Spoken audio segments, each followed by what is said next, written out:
We get started then. I'll call the meeting to order. It looks like it's just about 1 o'clock.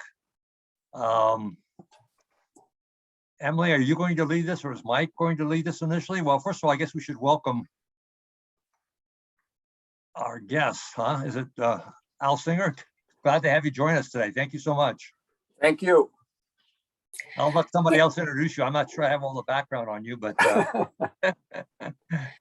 yeah, so it'll be a combination of me, Kevin, and Mike kind of running through some things, Okay. but really a lot of a good portion of this will be dedicated for Al to kind of share his experiences, with Greenway efforts elsewhere in the state. So yeah, maybe we want to just start it off with some introductions and let Al introduce himself to the board. Go ahead, Al.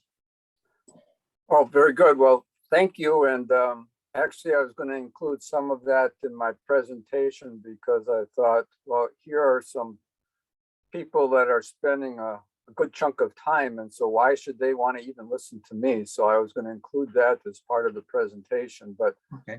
I'm the land conservation manager for Dakota County. I've been here since 2003 and have worked at the DNR and Minneapolis Park Board and a private nonprofit nature center starting back in the late 1970s. Good. I'll go next. I'm Steve Schmaltz, president of the Comfort Lake Forest Lake Watershed District, and I've been with the watershed about 7 or 8 years. Dave? Or maybe we'll go to Doug. Go ahead, Doug. I've been with Watershed about, well, since July. I guess I got roped into that part early. I've been on the CAC board for maybe 3 years or 4 years before that, and then been doing water samples in our lake here for about 10 years. Just one of the owners on a lake out here and looking for better ways to make the waterbed good for us. Jackie? Jackie Anderson. I've been on the Watershed Board since 2002, but helped start the district in 1989. It took about 7 years. So been involved in this for a long time, but water issues. But before that, I was chair of the Wyoming Town Board, and then also served on the local and county planning commissions. So I have a little bit more background in local government. Chris, you want to go next? Introduce yourself. Sure. Chris Loth from Forest Lake. Been on the board for a few months now, I guess towards the end of the summer. I don't know exactly which month it was, but we've done a lot of work between now and then. I know that. Previously, I spent 12 years as a technical sales consultant with industrial and process water treatment. In 2016, I left that job to work with my family and their entertainment business down in Apple Valley, which I am currently in charge of marketing and sales. I'm also involved with Forest Lake Lake Association Board, training as a chemical engineer. That's all I got. Thank you. Dave Bakke. Hi, Al. I'm Dave Bakke. I've been on the board since September, so I'm one of the newest members. I have done Prior Lake in Scott County for 30 years and then moved up to Scandia and now live on Bone Lake. We've been there for 10 years. I'm coming to you from beautiful Florida right now, where it is about 70 degrees and a little breezy. So I'll mute myself so I don't blow everybody away. Good, you can make it. Thanks. Kevin, you want to introduce yourself? Yep, I think most folks know me. I'm Kevin Bean with EUR, been with EUR for almost 2 decades.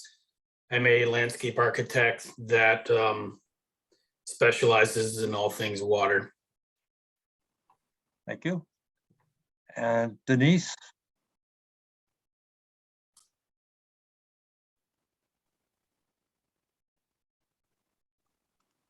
Well, I just want to recognize also Hannah Valento as a guest today participating. Hannah is our representative from the Forest Lake City Council. Hannah, glad that you could join us today and hope you can spend some time with us. Thank you. And Mike, you want to introduce yourself? Good afternoon, Mike Kinney, District Administrator. So Al, we chatted by phone here a couple weeks ago. And prior to that, yes, I was down in Prior Lake as well. And Dave said so many good things about Scandia and Bond Lake area. I followed him.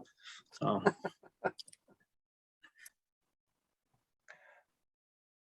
Okay, Celia, you want to introduce yourself since you're joining also? Yes, sure. My name is Cecilia Olivier. I'm one of the founders of Emmons and Olivier Resources, and been involved with the watershed since ever, I think forever. But I've been operating as co-district engineer for the last year and a half. Very interested in what you have to say. I heard about you, so just attending and listening. Good, thank you. And we've got, try Denise again. Denise, you want to introduce yourself? She's muted. So why don't we get started then? Mike or Emily, you want to kick us off here? Yeah, sure. Thank you, President Schmaltz, for kind of going through the introductions. So we had sent out kind of a rough discussion outline, and we'll be sharing some presentation slides momentarily. But really just wanted to start us off by kind of setting some objectives for this workshop. The Greenway corridors and Greenway visioning is something that the board has discussed in the past, but with kind of some board turnover and new folks coming on and getting up to speed, we wanted to revisit this. And really by the end of this, have a bit more of a clear direction as to the priorities for such an effort, because it'll really, what the information we've gathered so far, it's pretty clear that the Watershed District will want to be taking the lead on this. And, it's a objective for the Watershed District to be the local technical expert on these kind of matters anyway. But we'll certainly want to have, strong partnerships as part of this effort with cities, counties, other groups like that. And so kind of providing that vision to them of what are really the priorities with this? What are we thinking this is going to look like? And then it's really cross-referencing that with those local planning efforts and making sure that it's all going to be cohesive and kind of working toward those shared goals. Yeah, I think that's my thoughts on workshop objective. And then I was going to turn it over to Kevin Bean to present a little bit more of sort of that background information on what is a Greenway.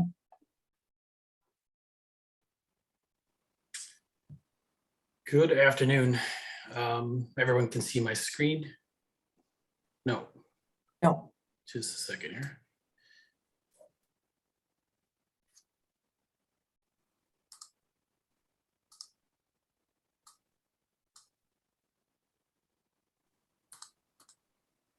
Okay. So yes, good afternoon. I'm Kevin again. I've got a real brief introduction on kind of Greenway 101. It's literally like 8 slides. I thought it made sense with new managers on board. Given that this Greenway concept is a little bit newer for the board, it made sense to not necessarily take a step back per se, but just let's set the sort of table for what is a Greenway and get on the same page in terms of vocabulary and vernacular. And then I will promptly turn it over to Al. And one more bit about Al before I pass this baton. One of the reasons why he's here today is he's built these things and he's done it over a number of decades. He's probably the preeminent Greenway land conservation person in the entire state. And he's worked on this, but he's also, an owner and an operator. And so he's got a number of slides to share with you. I think you'll find them very informative. But also more importantly, he's here as a sounding board to answer your questions and get in the weeds on, any fronts that the board wants to go down.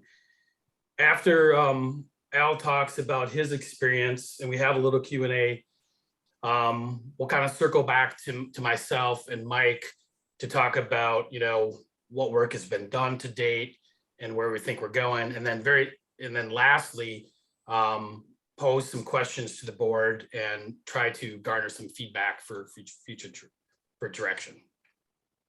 So what is a greenway? You know, a greenway can mean a lot of different things to different people. It's most frequently a corridor connecting A to B. And between A and B, it's this protected open space. So whether that's wholly owned or under some easement. And frequently this greenway is for conservation purposes and or recreation purposes, okay? Usually, more times often than not, this greenway, again, this connection of A to B, this corridor, you know, follows some kind of landform, a river, cultural features, historic sites, and connects populated areas. They tend to be the anchors sometimes of A to B.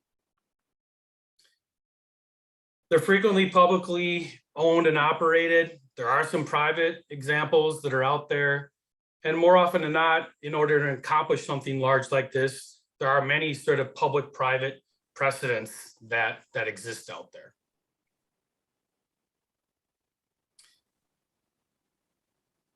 Want to give you some sense of types of greenway or emphasis of greenway. Frequently, it involves one or more of the titles that you see on the screen. So there's really river-based greenways. You can imagine that there's very urban types, and then there's natural types. There's some that are predominantly really all about the trail.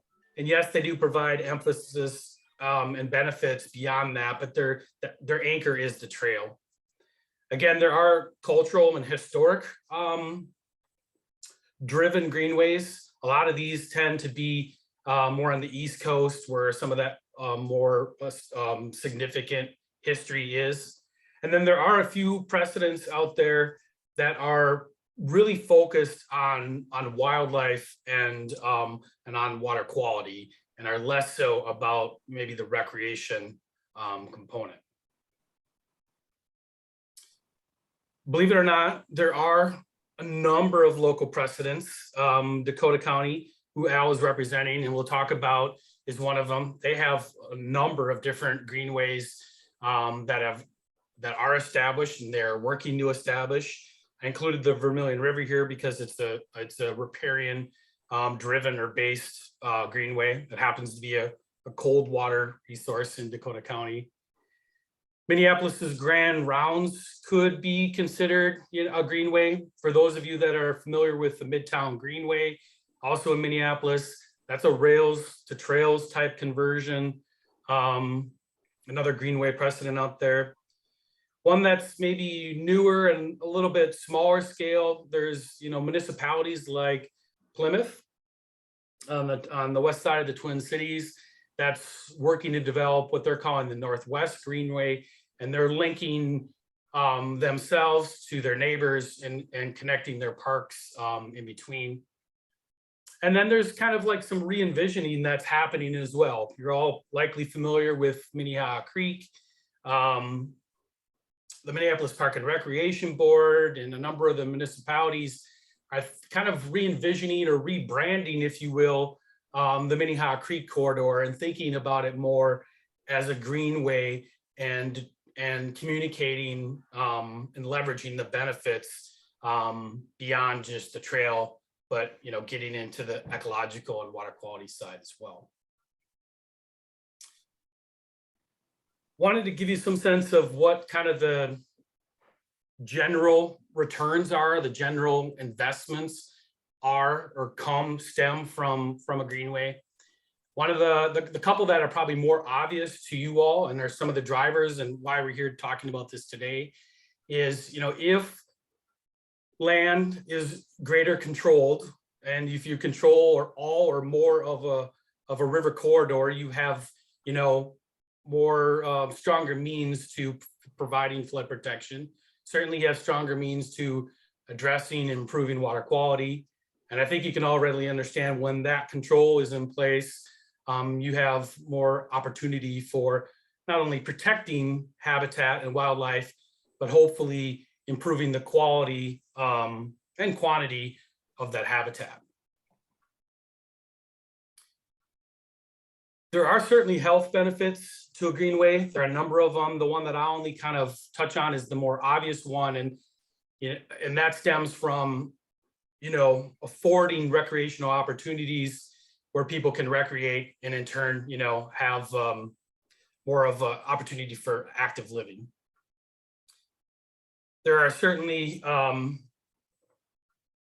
economic benefits to greenways. There's been a number of studies that have been done that have substantiated, the property value that is increases in response to an established greenway, where you have this asset, so to speak, in your backyard and property values increase. But there are a number of different ways in which greenways can be an economic engine for the community.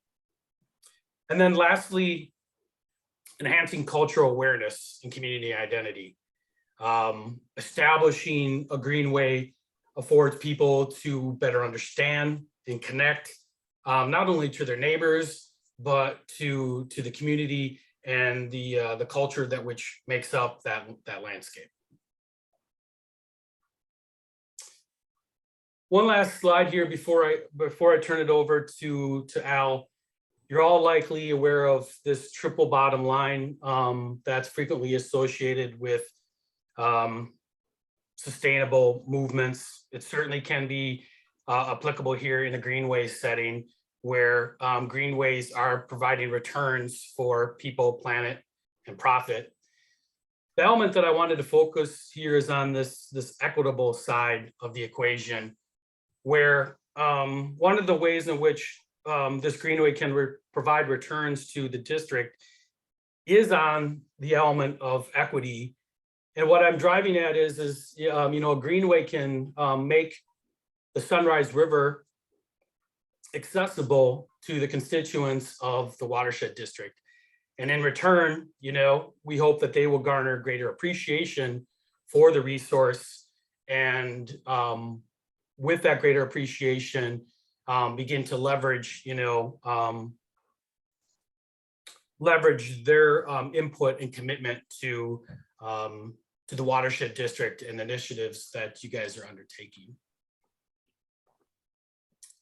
So with that, I will stop sharing my screen, Al, and buy you a little bit of time here to do the same.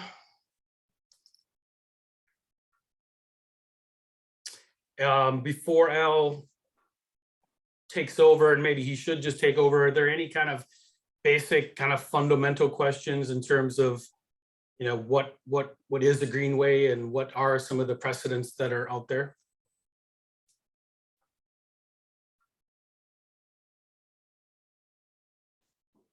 And I think Al's actually certainly going to touch on all of these subjects. So Al, do you want to take it away? Sure. Let's see here.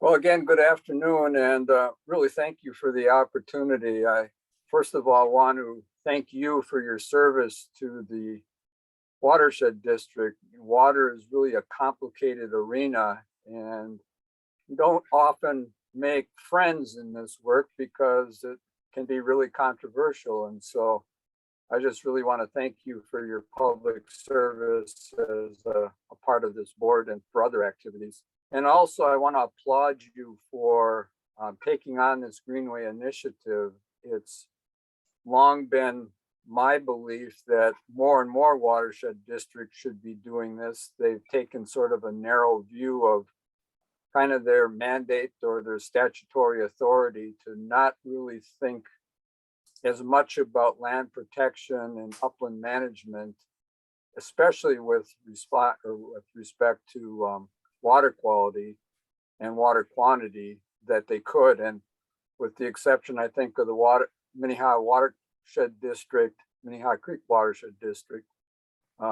This is why I was really excited to have the opportunity to share some of my experiences with you this afternoon.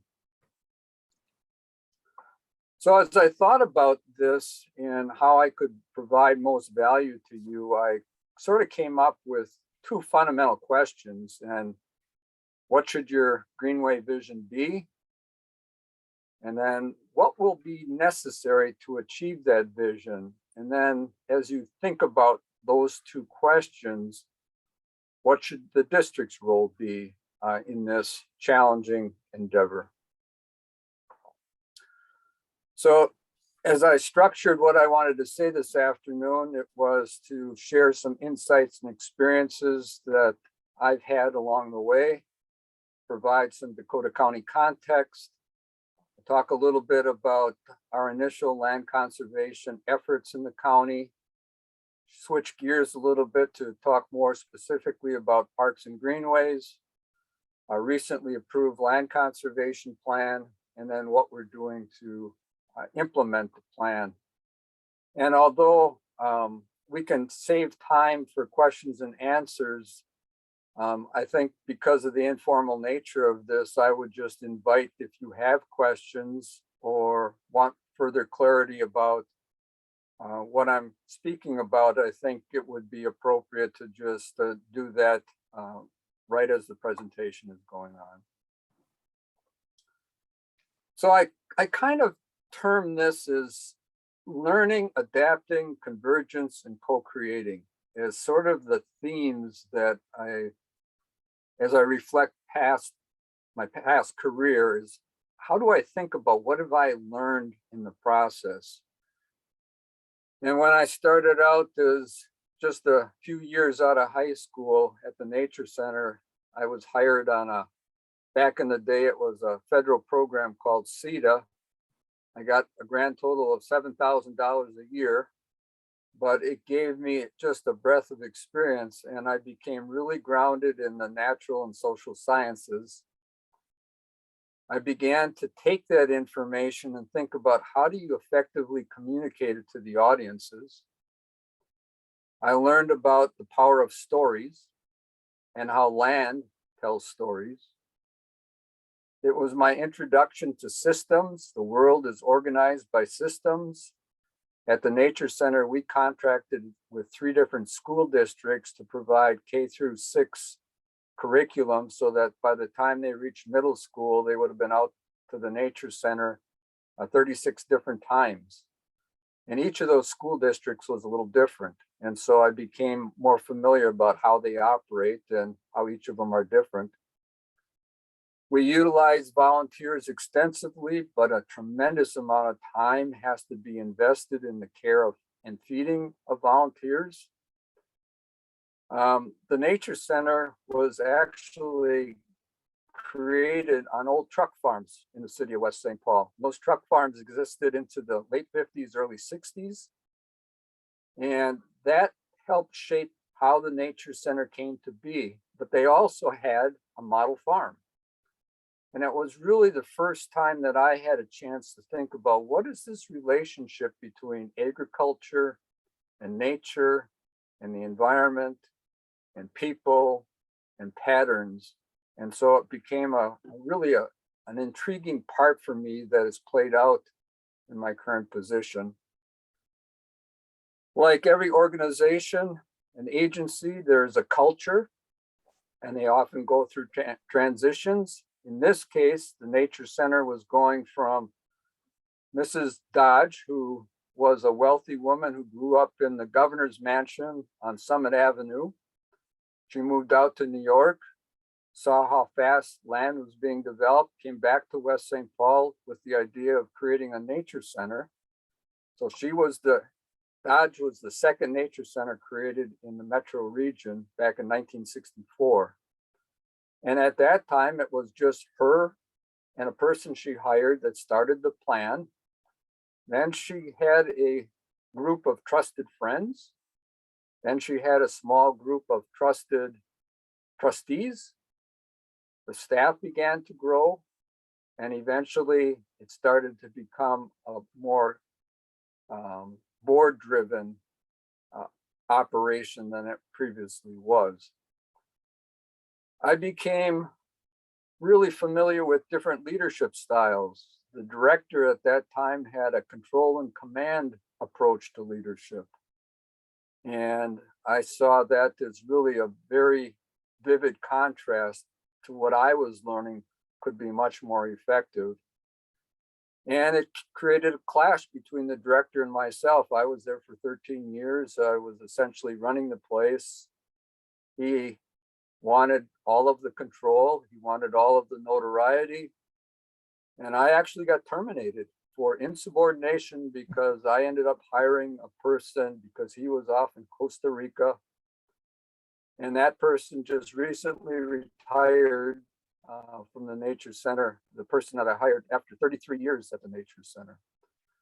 So it became my first experience about thinking about your values and how to maintain your integrity, even when it's difficult. Al, So- I have a quick question, if I may. Sure. Dave Bakke here. Refresh my memory. Where is the Nature Center? I know I've been there, but I just can't quite recall where it's located. There's actually two properties. One is in West St. Paul between Delaware and Charlton Street, which is just west of Robert Street. And then there's another property that's in Mendota Heights, south of what used to be Highway 110. It's now 62 between Dodd and Delaware. And I'll have some graphics that show it because my relationship with the Nature Center came full circle, and I'll share that. So then my next stop was the Minneapolis Park and Recreation Board. And the things that I really recognized there is trying to recognize trends and get out in front of it. How important it is to establish foundational policies when you're trying to do something new. We created the first environmental policy for the park board, which had been around since 1883. And that gave us sort of permission to take a controversial initiative called reduce mowing in the park system. And you would have thought World War III broke out because all of that turf grass was no longer being mowed on a regular basis. And it was the first real attempt by an agency to take on this long-held tradition about what parks should look like. And it really came down to managing people and their expectations, thinking more about politics, thinking about design and implementation. And it was also about vision. One of the projects that I had the privilege of leading was the 100-year vision for Cedar Lake Park and Trail, which ended up influencing where the target field ended up being constructed. It had implications on the Southwest Light Rail Transit. It was the bridge between the north side of Minneapolis and the south side of Minneapolis. And it took 3 years with 54 citizens to come up with a 100-year vision that's still being implemented today. It talked about the importance of citizens in all of this work. Citizens can often get organizations and agencies to do things that they're not used to doing. And the Cedar Lake Park Association was really instrumental in doing that. And then finally, the last thing that I did at the park board is I was tasked with creating off-leash dog exercise areas in Minneapolis, which in every municipality prior to that was extremely controversial. And so we spent a year and a half just getting information and designing things before we took the next step. And that was about creating the foundation and really trying to anticipate so you don't create conflict and issues going forward. From there it was DNR, and I coordinated the new Metro Greenways program. This was an initiative back in the late 90s that if you have limited resources, how do you think about prioritizing where those resources should be invested? Now, this was coming out of an agency that was not real keen and had not really invested in the core of the metro region. And so it really created an opportunity for some culture change within DNR. It also required sharing leadership. And the DNR could not accomplish this on its own. And so it really depended on collaboration with organizations and agencies. Part of the tools that were used was fiscal incentives to get other people to be thinking about conservation. It was about shared decision-making, and organizations and agencies, especially that one at that time, wasn't used to that. And then finally, we pioneered the use of conservation easements for conservation purposes as opposed to just protecting land from development. It also brought me to my first full exposure at Dakota County, and so I'll talk a little bit about that later. So in 2003, I had the opportunity to come to Dakota County, and the reasons for it were many. I had become familiar with the county. Our county staff had completed a really well-grounded protection plan. As opposed to having to go to state capitol every 2 years for a budget, the voters passed a $20 million bond referendum that gave a stable source of funding. There was a culture of innovation and talented staff. And professionally, the size of the county was really appealing because it had all of the facets that you can find in the region. You had fully developed communities, you had rapidly developing suburbs, you had standalone small towns, and you had lots of rural areas within the county. So there was a tremendous amount of complexity, but the scale was small enough that I thought that I and others would have a chance to really make a positive difference, and perhaps we could provide a model for others going forward. So this is what Dakota County looked like in 2003. There were 5 regional parks or park reserves scattered throughout the county. There was wildlife management area was on the east boundary along the Mississippi River that basically was created when the lock and dam system went in the Mississippi River, and all of those bottomlands became flooded. We had the Minnesota River National Wildlife Refuge. We had Fort Snelling State Park. We had a couple of small scientific and natural areas. And that was really about it, other than the number of small city parks that existed in the northern part of the county. And so this is what it looks like today. We've now protected 12,000 acres outside of the parks. We've created a new park. We have a major complex in the heart of Dakota County called Vermilion Highlands. It's more than 5,000 acres. We're in the process of building a 200-mile greenway system in the county to link a number of different areas together. We've got agricultural easements, natural area easements, greenway easements, hybrid easements. And so it's really been pretty remarkable what we've been able to accomplish in less than 20 years. So to give you context, here's where we're located, southeastern portion of the metro. We have 386,000 miles. There's 435,000 residents. We have 21 cities, with Eagan now being the largest at just under 70,000. We have 16,000 residents located in 13 rural townships, mostly with 1 per 40 zoning. And the county does not have land use authority except in the shoreland and the floodplain, which is pretty unusual. We're ecologically diverse. We have more diversity in Dakota County than any other county than Lake County up on the North Shore.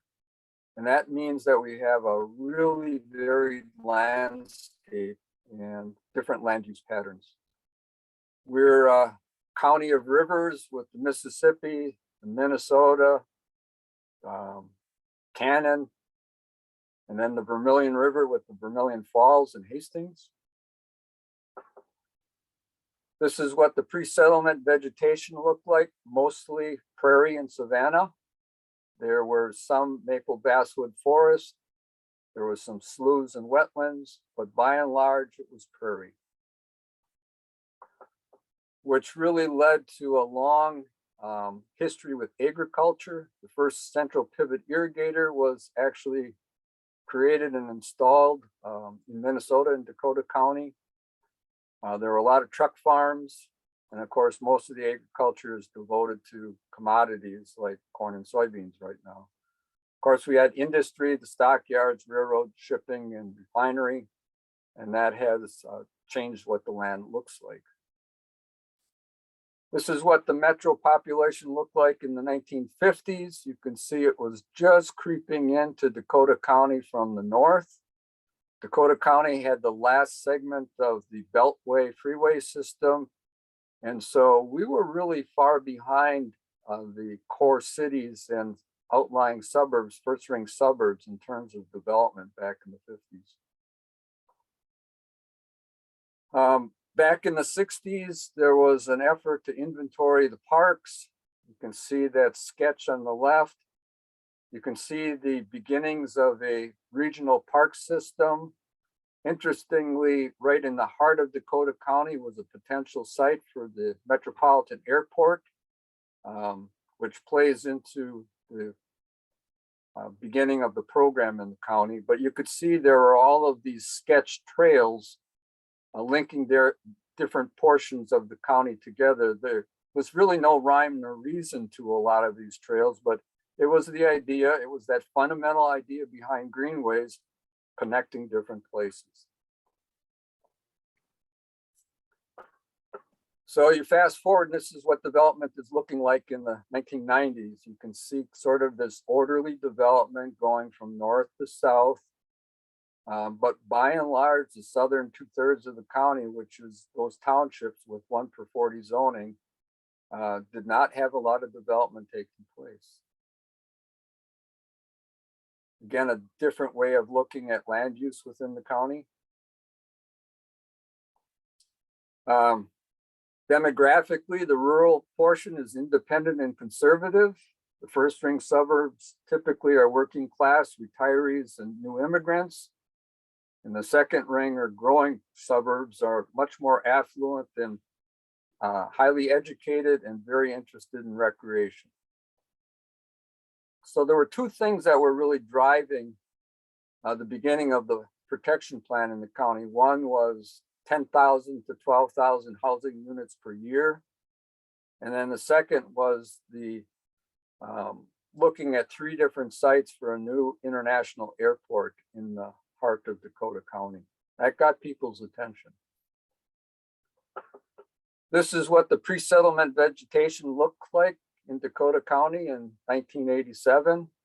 Basically, the areas that were too steep or too wet were not developed or used for agriculture. Creatures were sort of at a loss for habitat in the county at that period of time. We have 6 watershed districts.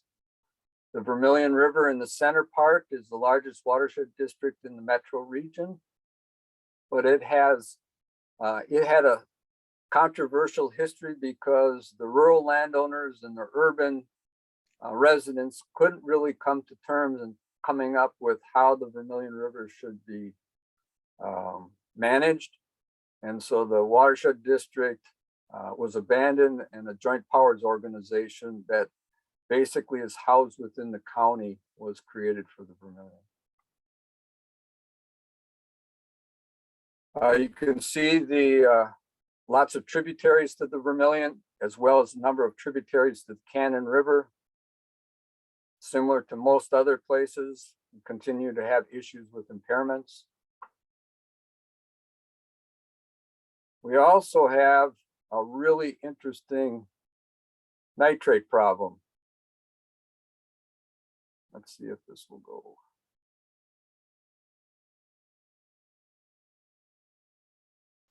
Well, I guess it won't, but the nitrates continue to expand, and it has created lots of issues. The city of Hastings has had to drill new wells, and it's led to the county creating a new program called ACRE, Agricultural Reduction effort.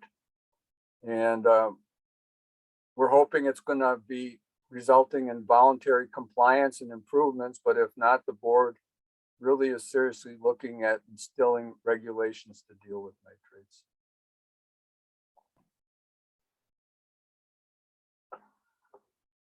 This is the list of land protection prior to 1998.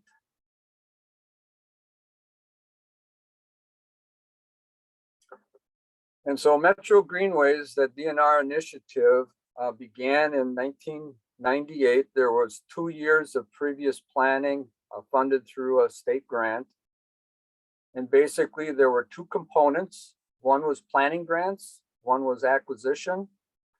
The planning grants, we had $1 million that we made available to local units of government to do natural resource inventories, to do greenway planning, to do assessments. What we had found is that there was an interest by LGUs, but they just didn't have the financial resources to do a lot of that work. And so that became probably the most important lasting legacy of Metro Greenways, is all of that dispersed planning work throughout the 7-county metro. In Dakota County, we had partners developing the Northern Dakota County Greenway. It began and resulted in the development of the Minnesota Land Cover Classification System, which is now used by all entities throughout the metro region, but it got started through Metro Greenways in Dakota County. We had 2 acquisition projects. The first 2 acquisition projects in the entire metro took place in Dakota County. One was Chubb Lake. It was the first time that the county provided money for open space protection outside of the park system. And it converted the most conservative, longstanding commissioner into an advocate for conservation, because we had funding from DNR, a separate appropriation from the state, Wild Turkey Federation, Cannon River Watershed Partnership, the local township. It created a new model for conservation that had never been done or tried before in the county. And then we did a SNA along the Mississippi River. It still is the only SNA with a regional greenway going right through the heart of it. Typically, SNAs don't have any kind of recreational improvements whatsoever. And so the point of this is that we started to integrate things that had not been done previously through the DNR. And then DNR also had a Metro Trout Stream initiative. Browns Creek in Washington County was one of the focal points, but the Vermilion River was the other one. So county staff began working on a land protection plan in 1998 with state funding. The outcome of that 2-year project was that despite the loss of habitat, there were still many special places worth protecting. Water quality was still a very high priority among residents. Residents saw that there should be a county role in this, that can't rely on the state or local units of government. And perhaps most importantly, citizens were willing to increase their property taxes. And all of this was done through scientific polling to help determine whether this was going to be a viable project going forward. So unlike Washington counties that tried to pass a bond referendum in the early 2000s and really didn't do a campaign, didn't really bring attention to it, and ultimately it failed, there was private fundraising that raised about $150,000 to create a really scientific educational campaign to get citizen support for it. And in 2002, the voters approved it 57 to 43%. So the goals of the program at that time were to protect 5,000 to 10,000 acres, to split the $20 million half between farmland and half between natural areas, to work with willing landowners to acquire permanent easements, not temporary easements, and to work with other entities to acquire fee title, and to leverage as many funds as we possibly could in order to achieve this. One of the things that staff did, and this is just before I got there, is they worked with the Department of Ag to use the county's farmland protection plan as the basis for the state farmland protection plan, which then meant the state was eligible for federal farmland protection funds. And to this day, Dakota County is the only recipient of more than $12 million of federal farmland protection funds in the state of Minnesota. The Farmland Strategies was very different than typical programs that you saw outside of Dakota County.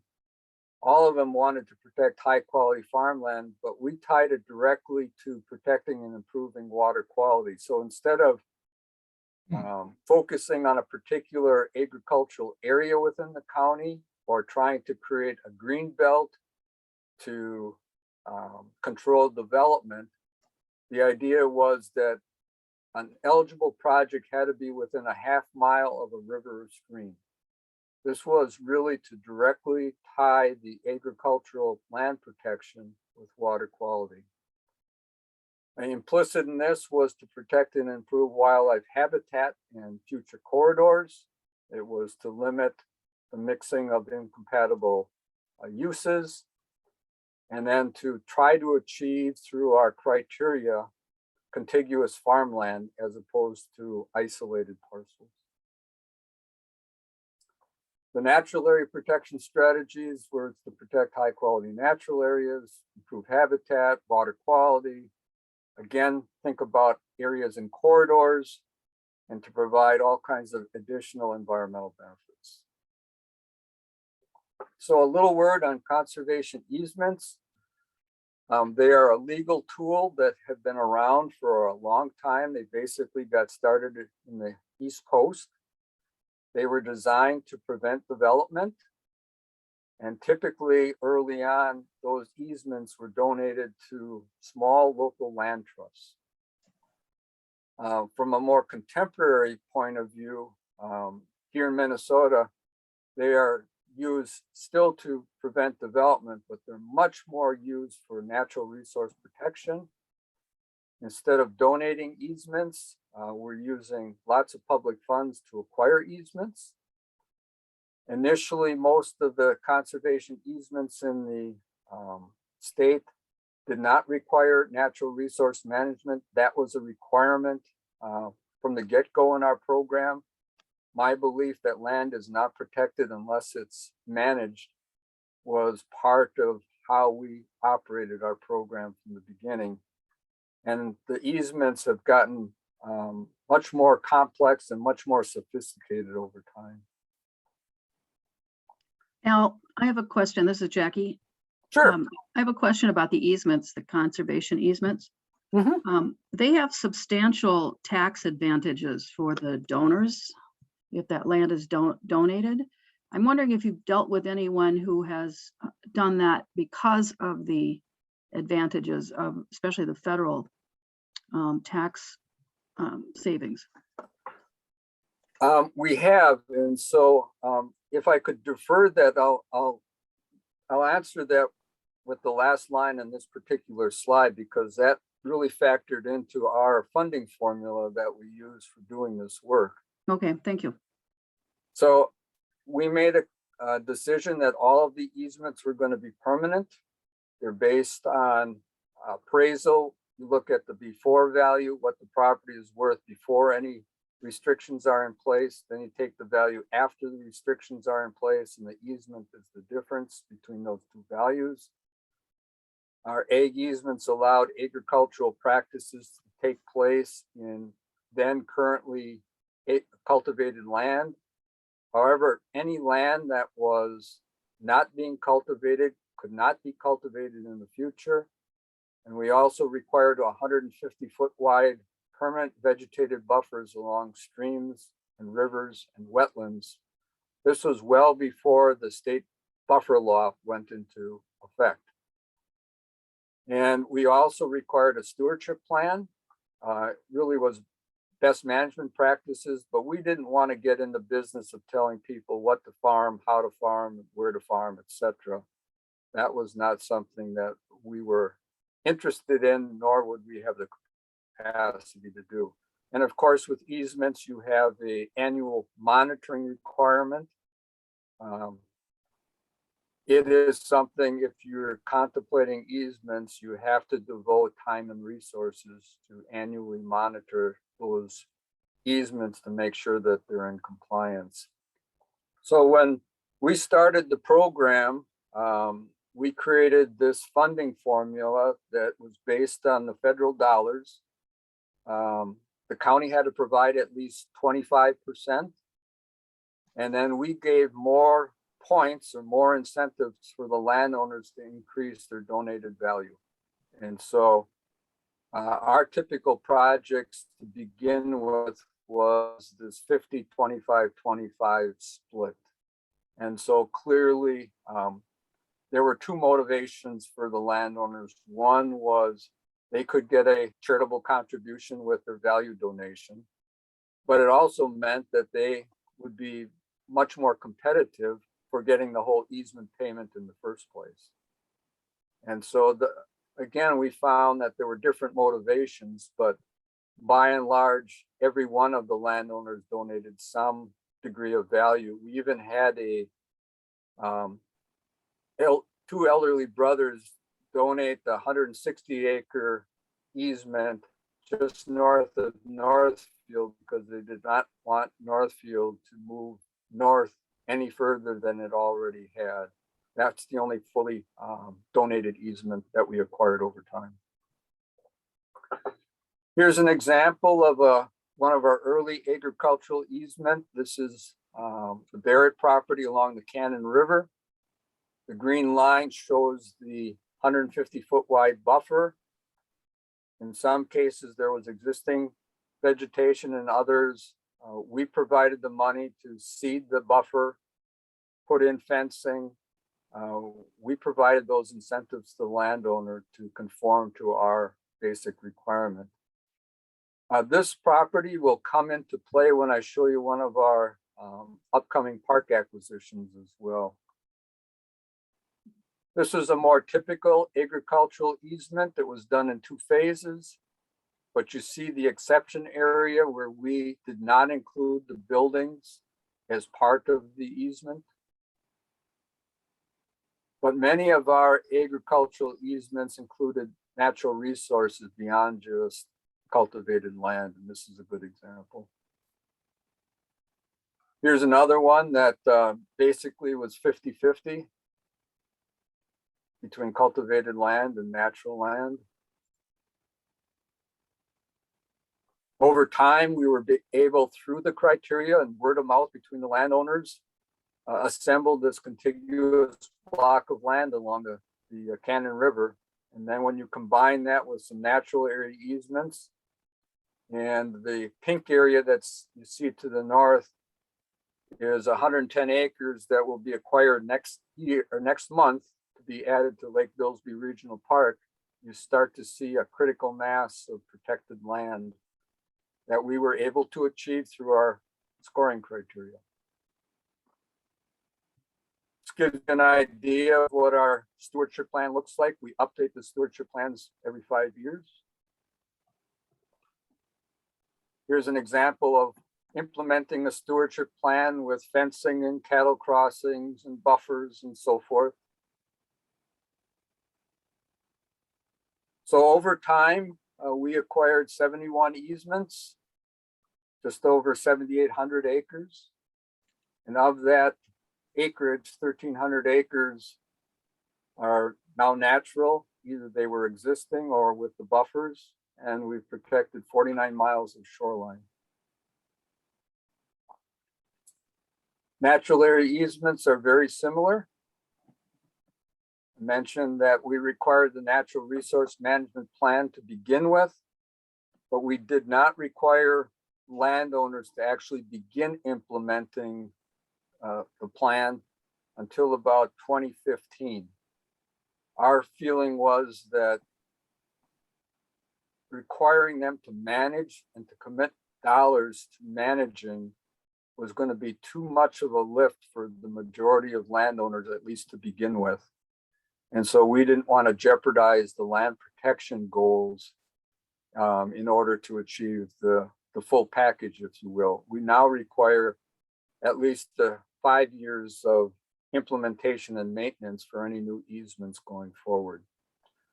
And then we have our annual monitoring. So let me give you some examples of some natural area easements. The one on the left is along the Vermilion River. It was row crop agriculture to the south. That's all been converted to native grasses.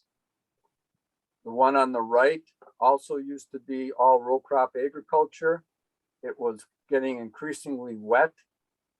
And so the landowner put it in CRP.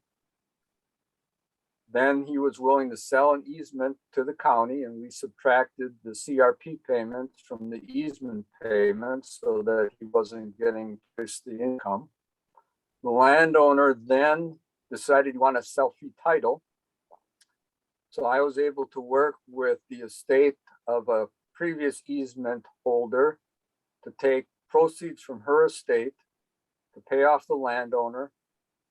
The landowner then donated the fee title to the Hastings School District, and it's now an outdoor 56-acre outdoor education classroom for Hastings public school students. There's 2 different easements along Chubb Creek. We worked in the city of Eagan to put 3 different easements on what would become the Capone Art Park. This was the forerunner to the Minneapolis Sculpture Garden created by Anthony Capone, who was a professor at McAllister. And the whole idea was to introduce art in a natural setting and getting people to come to a place to both enjoy art and culture and the environment at the same time. So in this case, we work cooperatively with the city of Eagan, and so it's now city-owned land, but it has a county conservation easement to prevent the city from doing other things that were not the intention of the county's program. Coming back to the Dodge Nature Center where I was terminated, I helped the Nature Center. We provided $800,000 to put a 160-acre easement on their Mendota Heights property. So it is now permanently protected. That easement land is worth someplace in the neighborhood of $15 million right now. And then up to the north or to the northwest, you see that little kind of cutout trapezoid.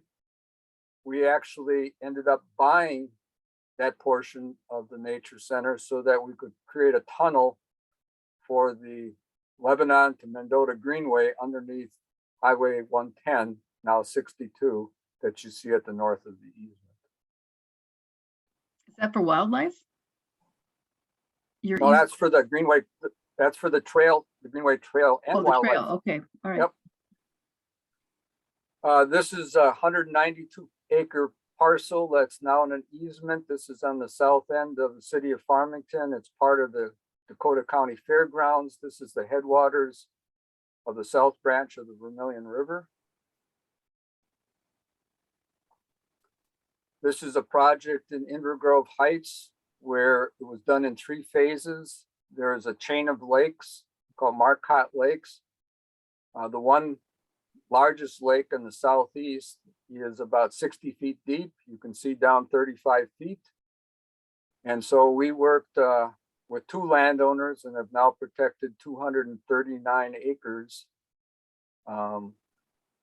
We have provisions that if the Environmental Education Center does not come to fruition on the portion that's outlined in red, this could become a new county park after 7 years. And this eliminated 55 lakeshore lots that could have otherwise been constructed in this part of Inver Grove Heights. This is what a cover of a natural resource management plan looks like. We've now created a template that we use for all of our easement projects. This is an interesting hybrid project. It was a corn on corn agricultural property that was subdivided into 3 property owners. And we worked with a nonprofit organization to restore the hydrology, to focus on perennial crops. So this agricultural easement does not allow any row crop agriculture. And this farm now, called Sharing Our Roots Farm, is meant to be a model for how conventional agricultural areas can transition into organic or specialty crops, or provide access to new or immigrant farmers, because land access is really one of the biggest barriers to the next generation of agricultural producers. So we've acquired 41 natural area easements of almost 1,800 acres. We've also worked with other public entities. This is the place, if you've ever gone east on the Mendota Bridge, this is the hill on the east to the Dakota. It was called the Hill Much Visited.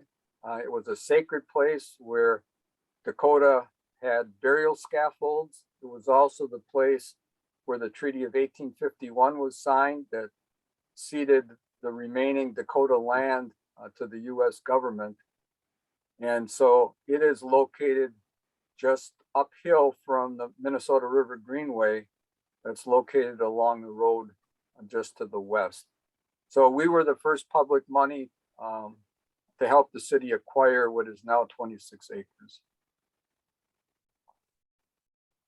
We bought the land for Chimney Rock and conveyed it to the DNR as a new scientific and natural area. We've added land to the Vermilion Bottoms, Gores Pool WMA.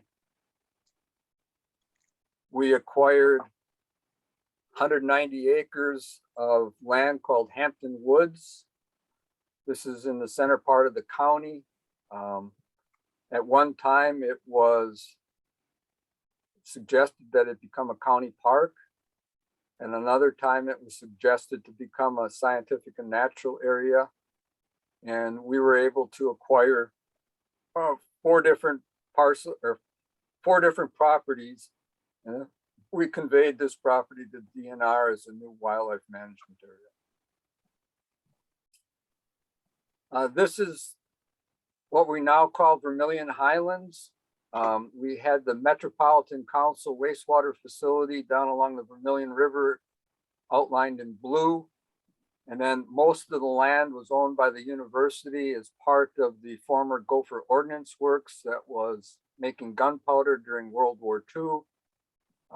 It operated for about 9 months, and then the university took over. At one time, this portion of the property was suggested to be a turf grass research facility with 2 36-hole golf courses.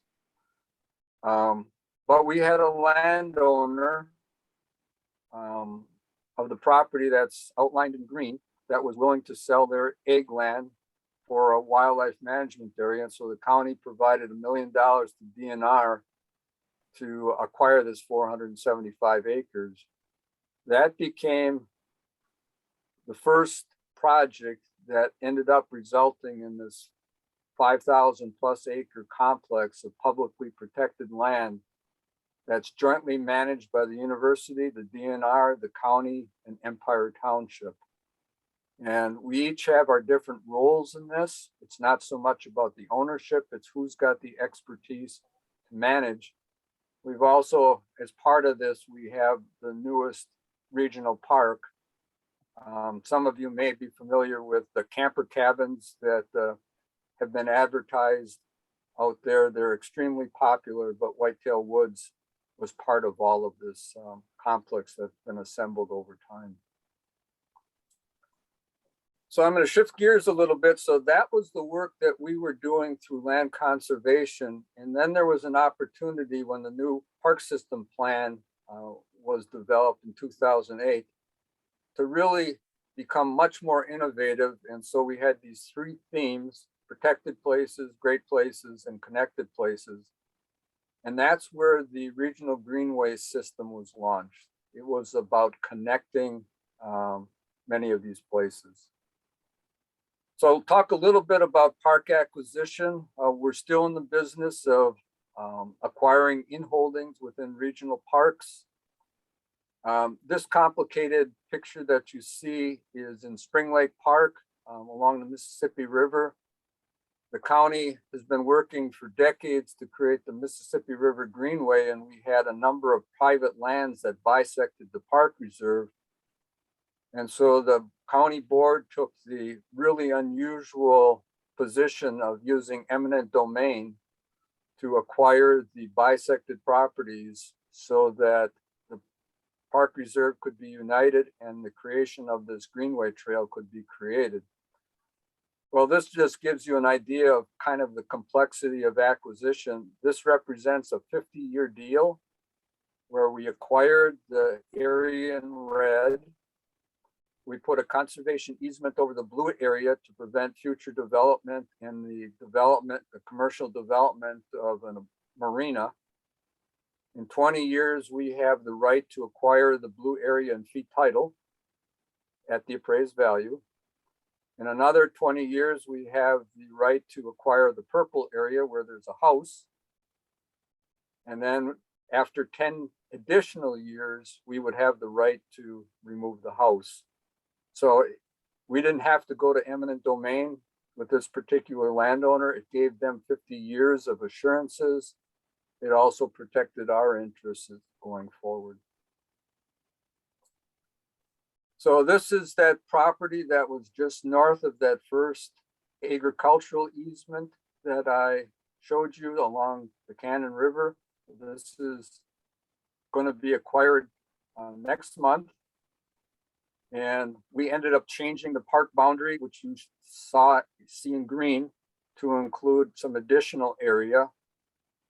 We also acquired that little crosshatched strip to the north because the former park boundary was right up to the edge of the slope and we had no ability to control erosion going downhill. We had no way to access the downhill slopes. And this is also going to become the route for the future Milltown State Trail between Northfield and Cannon Falls. So greenways really provide four functions from our perspective. They provide an ability for increasing habitat, for providing non-motorized recreation, provide water quality benefits, and again, that transportation mode. So this is what our greenway system looks like. We have basically master planned everything in green now. Milltown's trail is shown in green along the Cannon River at the bottom. And then the two greenways along the Vermilion River and Chubb Creek are really long-term visions. We're slowly acquiring corridor properties with the expectation that a trail would probably not be constructed for 25 or 40 years, but it's important to protect the corridor now. We created a Greenway Guidebook because we recognized that we had to work cooperatively with all the cities. And so that Greenway Guidebook has sections on governance and funding, land protection and stewardship, design standards, and O&M. And more recently, we've added a funding formula to the collaborative. It basically says that the county will pay 100% of the costs to acquire, to maintain, and to restore portions of the Greenway corridor, as opposed to relying on municipalities or others to do this work. And so it's been working phenomenally well. We have three different types of greenways. On the left is the more urban section. This is what we end up with in the more developed portions of the county. Essentially, it's a trail 10 to 12 feet wide with shoulders approximately 30 to 50 feet wide. In the suburban area, it's 100 feet from on center. So that's our standard. And in the rural portions, it's 300 feet or wider. And so we've got these different standards depending on the level of development. And you have just this mix of different ownership and use and purposes in these multi-purpose corridors. Here's an example of a project where we worked with a bank that had some foreclosed property, and we created a Greenway corridor easement that's shown in sort of the dark green. Within that Greenway easement, we have a 100-foot corridor that was funded by the Metropolitan Council. And this corridor basically took advantage of some pipelines and some wetlands, but we essentially bought out 3 of the lots that would have created a pinch point for the Greenway corridor. And then we have a natural area easement around Horseshoe Lake. All of that stuff was put in place. We worked with the bank. We worked with the city of Rosemont. So the bank sold the easement to the county.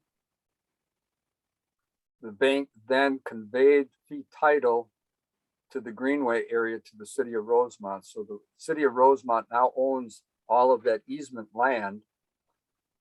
And that project has worked really well. You can see this more recent aerial photo of what development patterns are looking like in this part of Rosemont. Some of you may have seen that the city of Rosemont is working with the university and a developer to acquire 465 acres for a new residential development on part of the old university property in Rosemont.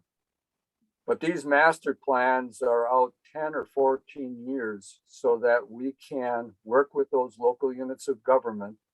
Again, they have land use authority. And so we have to identify these corridors because it's the city that has the ultimate say in terms of what that development is going to look like and whether land will be set aside, whether park dedication will be used, whether the city acquires the land and then the county acquires the land from the city. These things take a long time to put in play, and the planning is extraordinarily important.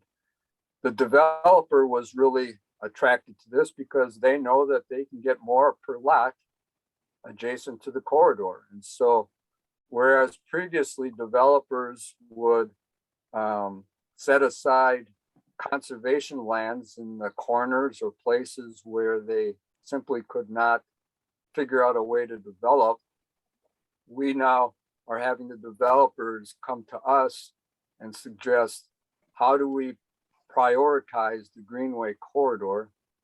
And perhaps more importantly, how do we put our stormwater basins adjacent to the Greenway so that you have this shared landscape as opposed to having isolated stormwater ponds in other parts of the development?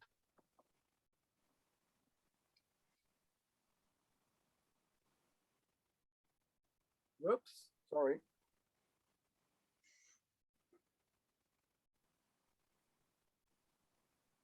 Let's see.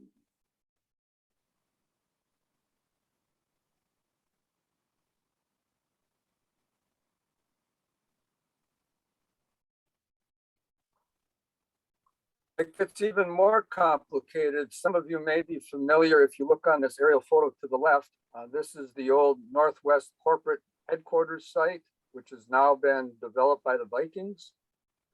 This is along Interstate 494. And you see this undeveloped property immediately to the east. This is owned by one family. We've been working 8 years with that family. They've turned down the Wilfs and National Home Builders because they want to see this land protected. And so we are in the process of appraising this. This land is split by the city of Eagan and Inver Grove Heights. We will have a regional greenway going through this. We will have a City of Egan Park. We'll have a City of Inver Grove Heights Park. Lots of moving pieces to this, but this is what it takes to build this greenway system in both the developed and the developing portions of the county. This is an example of a property. This is old gravel pit in Apple Valley that's just about seen its life in terms of gravel extraction.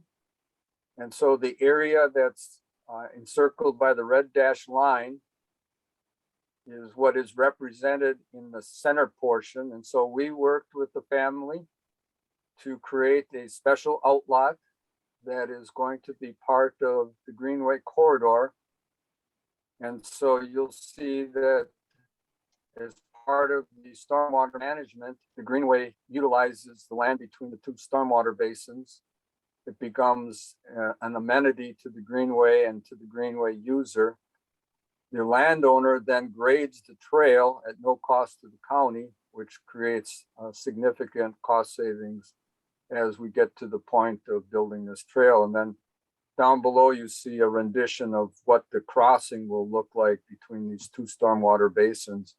There's also going to be a public amphitheater created next to the Greenway as part of this overall development. And I'm closing on this project actually at 11 o'clock tomorrow.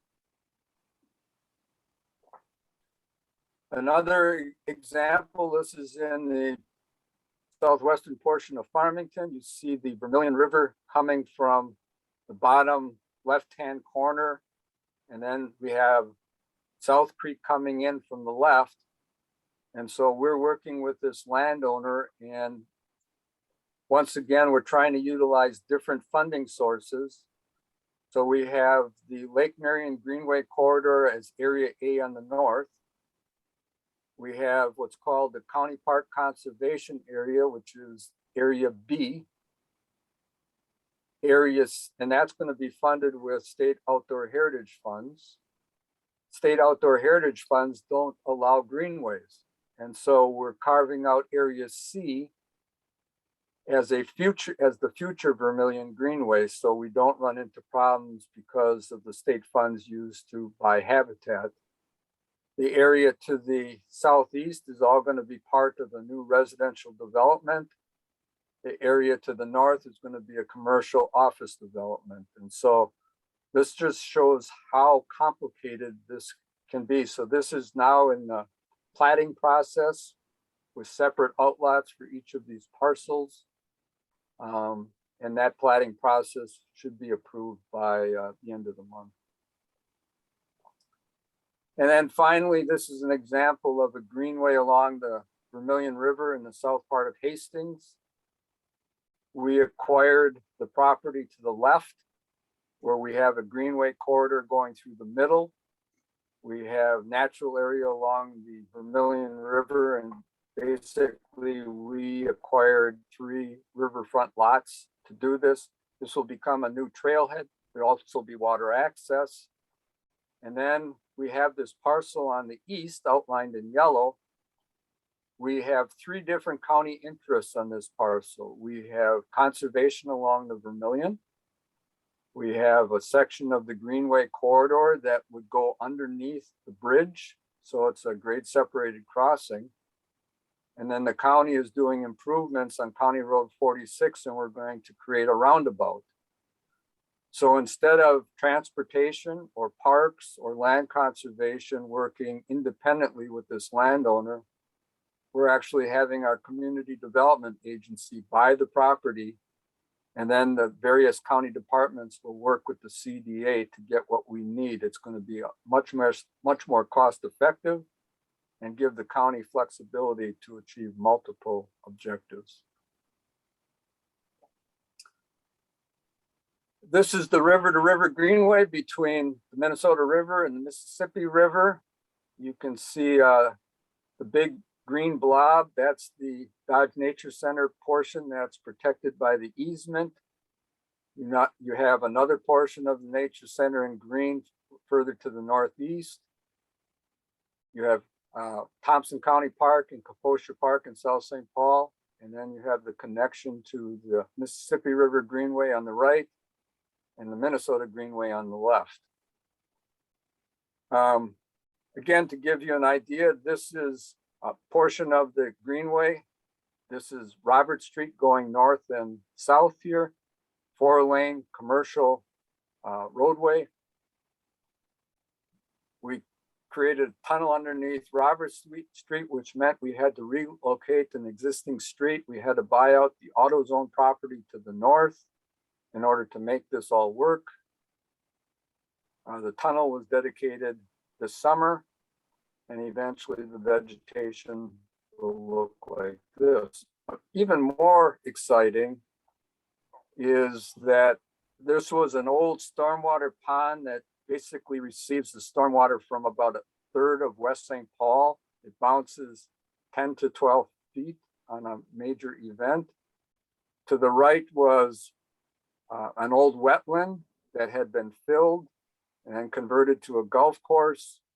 We are now working with the city and Bowser and others to create this water quality feature, as well as a greenway feature, and also spur economic development. And this will become sort of the community heart of West St. Paul when this gets completed.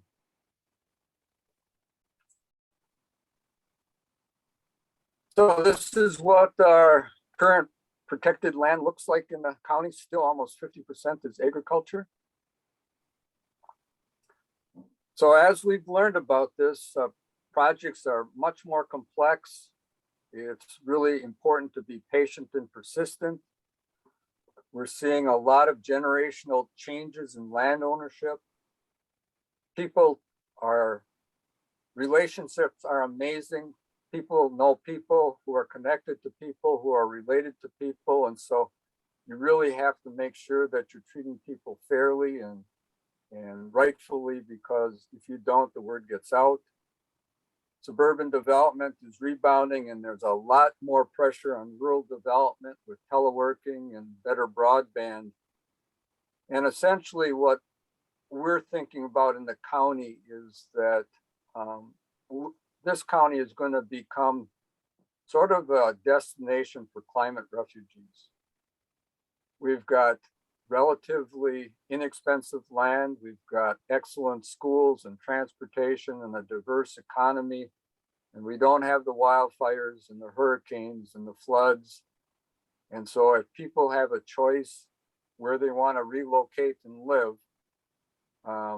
these greenways and natural areas is going to provide the very attractive green infrastructure for those future.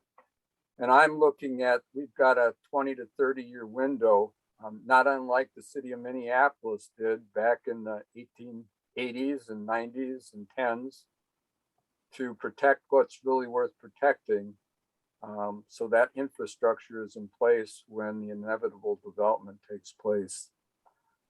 And we're finding that landowners have a much wider range of incentives and reasons for why they want to participate. Surface and groundwater is consistently important to residents. Restoring hydrology, as you well know, is very complicated. One of the initiatives is we're trying to restore large-scale agricultural areas where there's been drain tiled. We know about the impacts of the changing climate. It's challenging to deal with natural resource management, both in the short term and the long term. And one of the things that we found out is that landowners are really sensitive to property tax differentiation. And even a small amount of tax credits could go a long way as providing really important incentives for landowners to consider conservation. So in 2018, we began developing our land conservation plan. This is the vision. We came up with these different goals. And these are our major initiatives of how we plan to implement the plan. We've created what we're calling preliminary conservation focus areas, and I'll talk more about that. We're in the process of developing a city-county conservation collaborative We're looking at a private funding partner to fund that natural resource management on private lands. As I mentioned, we're looking at restoring large-scale wetlands and implementing the new county groundwater plan, and then working with others to improve conservation in a big portion of the county. So this is sort of the next generation of our work in the county. We've got 24 conservation areas that have been identified. Goes down to the parcel basis. It's based on all kinds of different factors, but it really represents what I believe is how we should be thinking about this. And it's really about landscape. It's not about habitat. It's not about water. It's not about recreation. It's about landscape. And how can we align all of our agencies and organizations to thinking about landscape?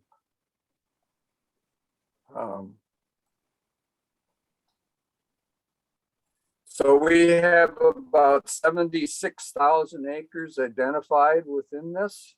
32,000 are already protected in some way, shape, or form. And so we're looking at about 40,000 acres of unprotected private land as part of achieving this really long-term vision. Here you can see how the Greenway system intersects. In some cases, there's overlap. In some cases, it doesn't. The areas that are highlighted are some wider areas where wider corridors can be protected and managed as part of the overall Greenway system. What I've come to realize is that we really are a communications program focusing on conservation. And so we have spent an inordinate amount of time really thinking about our messaging, how it's delivered.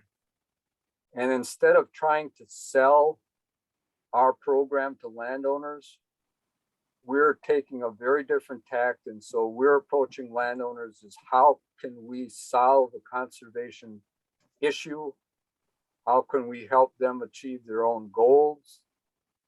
And this is really about long-term relationship building over time. And so this is one part of a brochure that will be going out. This is an example of a more detailed conservation focus area. If you recall the Marcotte Lakes project, where there were 3 different landowners. So we've identified about almost 700 acres. About half of it is already protected. We have 92 landowners who own property in this area. And so they will be receiving the brochure, a letter, the summary sheet, one telling them that they live in a really important area and that there are opportunities to work with us or others to make sure that the place that they call home is going to be protected and improved over time. As I mentioned, one of our initiatives is restoring wetlands. This shows the hydric soils that are currently being cultivated in the county. And we've now done the analysis using soils and LIDAR and topography and so forth to create this modeling for prioritizing these larger scale wetland areas. And I've just been recently working with the Lessard Sam's Outdoor Heritage Council, which manages all the outdoor heritage money, to come up with a new approach to valuing land different than using appraisals. And finally, we've gotten some traction. And so hopefully our innovative approach will pay dividends on the land. As I mentioned, we have a groundwater plan. Here you can see the recharge areas. And so our plan is meant to also be able to help achieve the groundwater objectives potentially changing the land cover, particularly in these sensitive areas where drinking water is present. So I want to shift gears a little bit and talk about nuts and bolts. You know, as you think about land protection, somebody has to do the outreach. Somebody has to review and select projects. Somebody has to do all of the legal work and the GIS work for producing the products and so forth. Somebody has to monitor and manage the appraisal process. Somebody has to negotiate with the landowners. Somebody does the natural resource management plan and develops cost estimates. In our case, we have to get county board approval, but we also have to get approval from our other funding entities. Somebody's got to produce all those documents, whether it's the purchase agreement, the easement deed, the property report, which is the baseline documentation of what the property was before the easement was acquired, the NRMP. Somebody's got to manage the closing. Somebody's got to implement the management. And then somebody's going to have to monitor this each year. Similarly, if you're going to do natural resource management, you've got to do the outreach. You've got to finalize the NRMPs. We do that every 5 years. Then we've now developed a management agreement that basically says this is what the county will do. This is what the landowner is required to do, when it's going to be done, where it's going to be done. We get contractors to come up with not just cost estimates, but real prices that then get folded into the final management agreement. Then we begin implementing. And then because this is a voluntary program with private landowners, there's a lot of hand holding. There's a lot of going back and forth. We don't get to determine exactly what we want because the land is still privately owned. But somebody is going to have to be engaged in all of this work. This is a busy slide, but this is found in the land conservation plan. It just talks about the key things that need to happen from start to finish as you think about these kinds of landscape projects.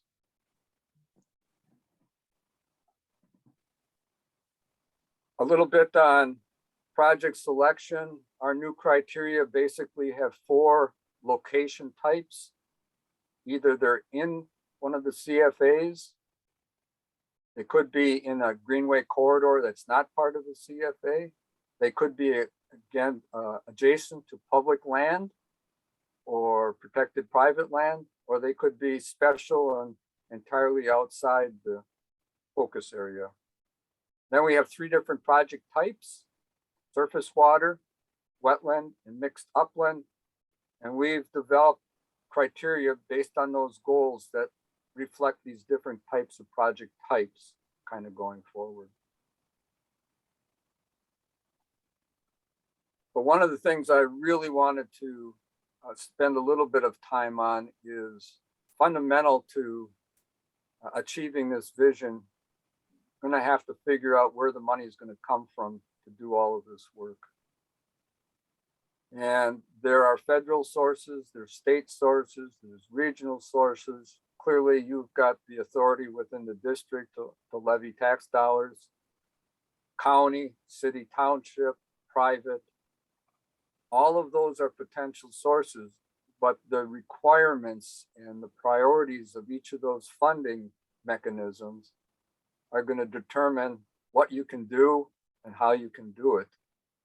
And so you can have this wonderful vision and you want to do certain things, but if you don't have the available funding to actually implement this, not just on the short term, but on the long term, I question how successful any entity will be. And so these funding sources need to be looked at in depth and figure out which are applicable and which could actually help you, or do you have to change your approach to be able to take advantage of these funding sources going forward?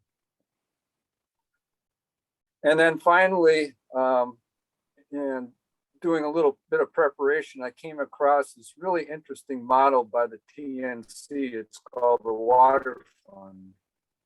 TNC is the Nature Conservancy. And their first water fund was developed in China in 2015. And basically, it's this model that the people that are benefiting from water provide funding to create incentives for the upstream people to do the right things to protect the land and the water that ends up affecting their lives directly and indirectly. And I'm not sure if this has, so there's, I think there's 45 established water funds in 13 different countries now. But this schematic, I thought, had real relevance to what you're thinking about. And what we have found in the development of Metro Greenways, in the development of our land conservation plan, and interestingly, the water fund, it's about a 5-year period. It takes a long time to create the real foundation so that you've got all of the places and the relationships and so forth in place so that you can be successful. And I think my experience over decades now is that you can't shortchange this really unglamorous part of creating the foundation on going forward. So getting back to those initial questions, what should your Greenway vision be? Does it have citizen elected official support? Does it align with other adopted plans? Does it have LGU support? Does it have potential partner support to do all of those activities that are necessary to be successful? Does it provide multiple benefits? And as I was mentioning, does it reflect short and long-term funding? And then, what is it going to take to achieve this vision? And then what should the district's role be? Are you a catalyst? Do you lead it? Do you facilitate it? Do you implement it? Do you do a combination of things? These are all really, really important questions that you're embarking on as you try to take this really important concept and make a difference on the land and the water. So, a lot to digest, a lot to reflect on, and I would be delighted to attempt to answer any questions that any of you might have.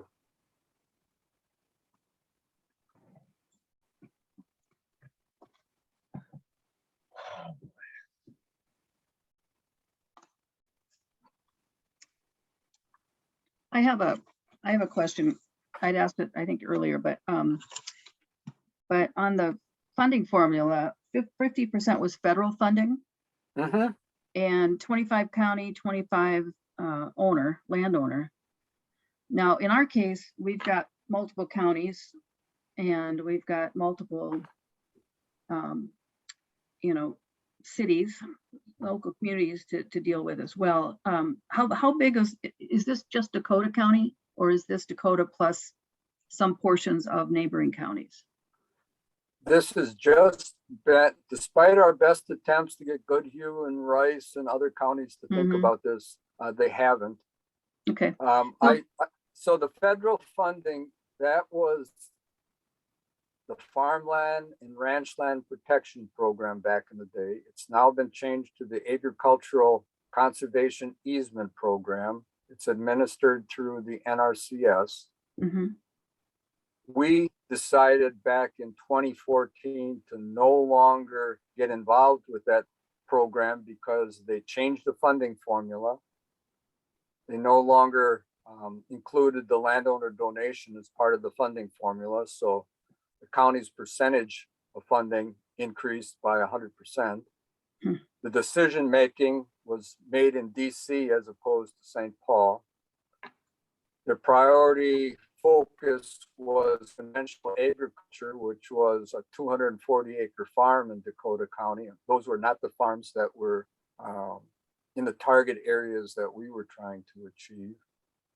And one of the other real fundamental issues that we had is they would not allow future subdivision of the easement area. And so as rural landowners that were aging, that's a really valuable asset. And they think about that land in terms of inheritance and estate. And so if you had an easement on 160 acres, let's say, you could not subdivide that into 40-acre parcels that could go to different children or to different owners. And we didn't think that that was really reasonable for the kind of dynamic that we had in the county. Now, I understand it from the federal point of view. They don't want to be dealing with multiple entities if you break up the easements. And, their goal is to protect agriculture. And I get that. It just really didn't fit for us. And so we haven't pursued any additional funding in that arena. Now the program has changed a little bit. And so the landowner now gets credit for that donated value. If you know how you want to subdivide the property in advance, you can memorialize that in the easement deed. But as you think about it, so the cooperating entity is the one who holds the easement. Okay. So if that was the Watershed District, you would be responsible for coming up with the 25% non-federal money. If a city wanted to hold the easement, then the city would be required to come up with the non-federal money. Now, it could be watershed money, county money, state money. Mhm. But the real fundamental question is who holds the easement? Sure. So are you using NRCS or you're not using that anymore? We are not using that anymore. Okay, so where does the 50% money come from that's federal then? Or is this no longer a formula that works? Okay. That was the funding that funded our agricultural program. The money right now is largely coming 75% state outdoor heritage fund. Okay. And 25% county.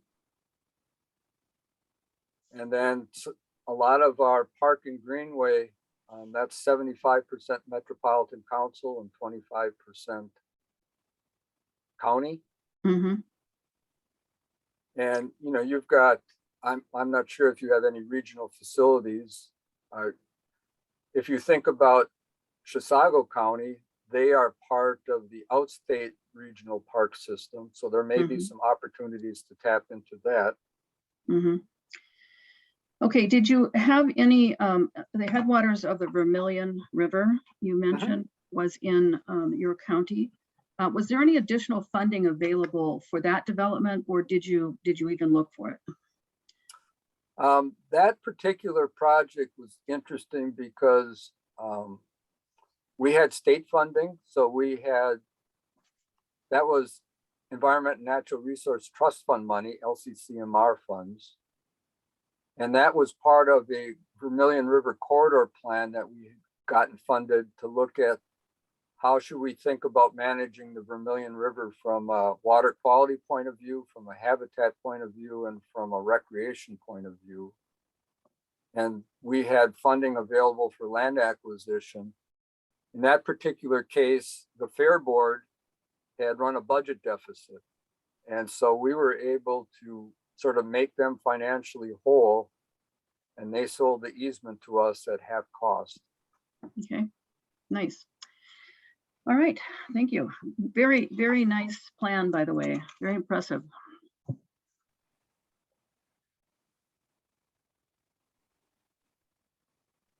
Yeah, it's kind of formidable because we're just starting out, of course, and we're looking at a very tall mountain there. So it's it's a challenge. It shows what happens though over like a 30-year period, probably longer than that in your case, in terms of your involvement.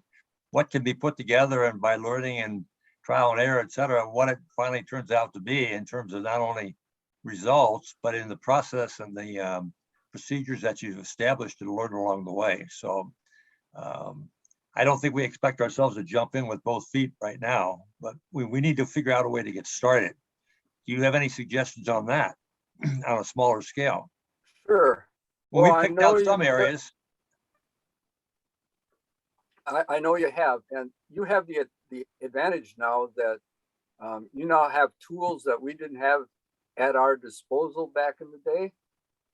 MLCCS and GIS and all of those things are really incredibly important. And I know the district is well versed in being able to utilize those skills. So that's one thing. One of my professional goals is to be able to share the materials and the information that we've produced. There's no sense in reinventing the wheel if we've got documents and procedures and so forth that we would gladly share with others. So, you know, we were building that airplane as we were sort of flying it. And so now we've gotten a lot more refinement that we can share with others. The natural resource management plan template we can provide to you. We have a 187 step acquisition process that we can share with you. We've got different kinds of easement deeds that have gone through different variations over time. And so those are some of the real building blocks. But, you know, to your question, you know, again, do you have all of the potential parties sort of lined up that could or should have a role in developing and implementing this vision? You know, Washington County has done a lot of work. The Conservation District has done a lot of work. Those could be really good partners for you.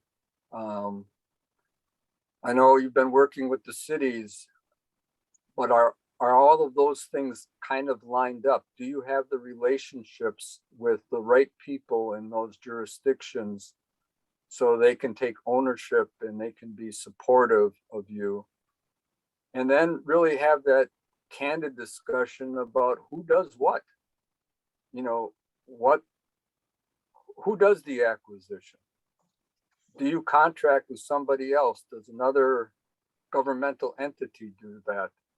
Does the Minnesota Land Trust have a role in all of this stuff? But again, I think it really comes back to what is that vision?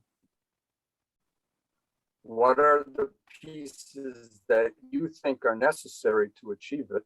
And then start building those relationships and those layers so that you can make sure that everybody who should be engaged or who needs to be engaged or supportive or involved are on board with you. Right. I think we're really just getting started. I mean, today we're going to have another workshop on hoping to answer some of the questions that you just raised and help maybe refine the scope of what we have in mind. So I think that's something we have to work on yet today. You get started is another work session. So, but this has been very helpful in terms of looking at from a very high level in terms of what can and what has been accomplished. It's pretty impressive, but it also highlights the amount of effort and commitment you have to be able to achieve that. So, yeah, any other questions? I was just going to say one thing that I haven't talked about is, so what has it taken for the county to be able to do this? So our land conservation unit consists of 4 FTEs. But then there's 6 natural resource professionals that are dealing with restoration just within county parks. We have planners. We have transportation staff that are doing a lot of the trail related engineering and improvements that are part of all of this stuff. You know, we have our county attorney's office, we have our financial services people, we have all of those different people as sort of the background. So even though there's sort of 4 people that are dealing with a lot of this stuff, we have all of this huge support system behind us. And that's another thing that, you know, you and partners are going to have to really understand is what does it really fully take to do all of this stuff. And the other thing is really try to focus on where you can be successful and build off of that. Success breeds success, and it breeds confidence. And so it's really important to not try to take on too much, but do your homework to begin with.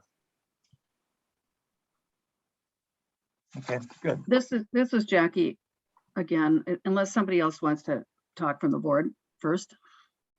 But just to follow up on this discussion that we're just having, we can only control and only plan for the watershed district boundaries.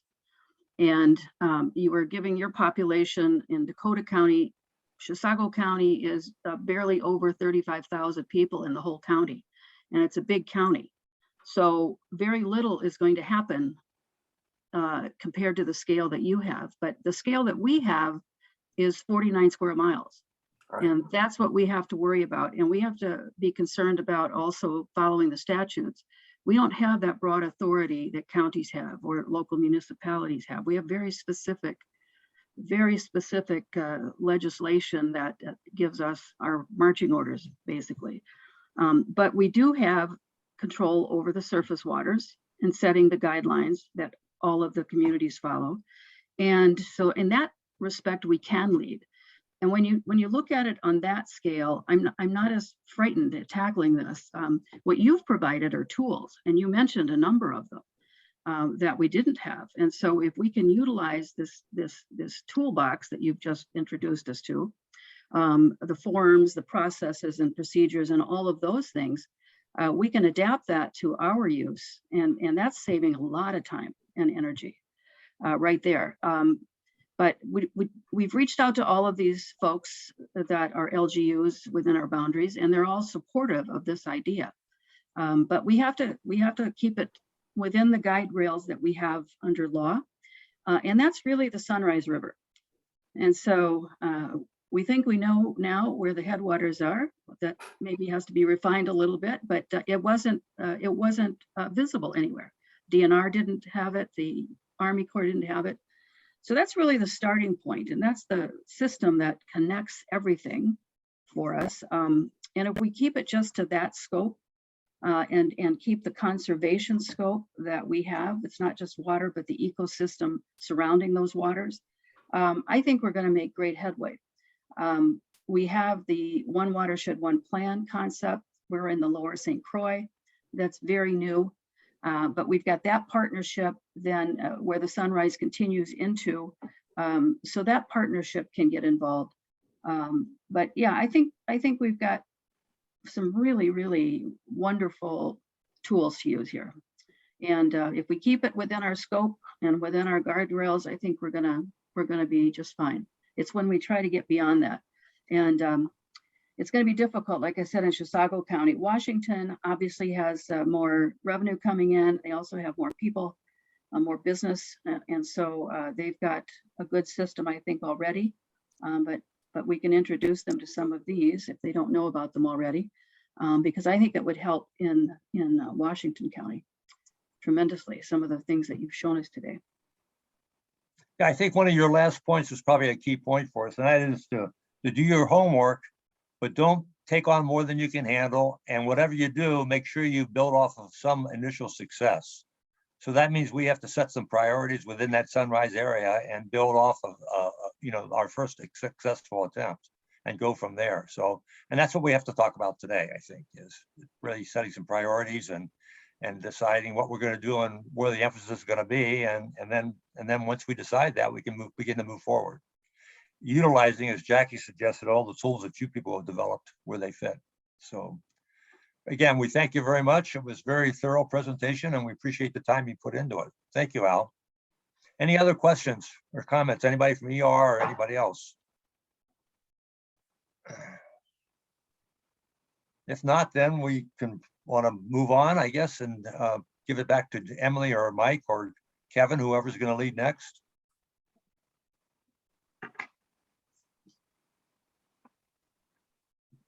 Yeah, I can take it from here.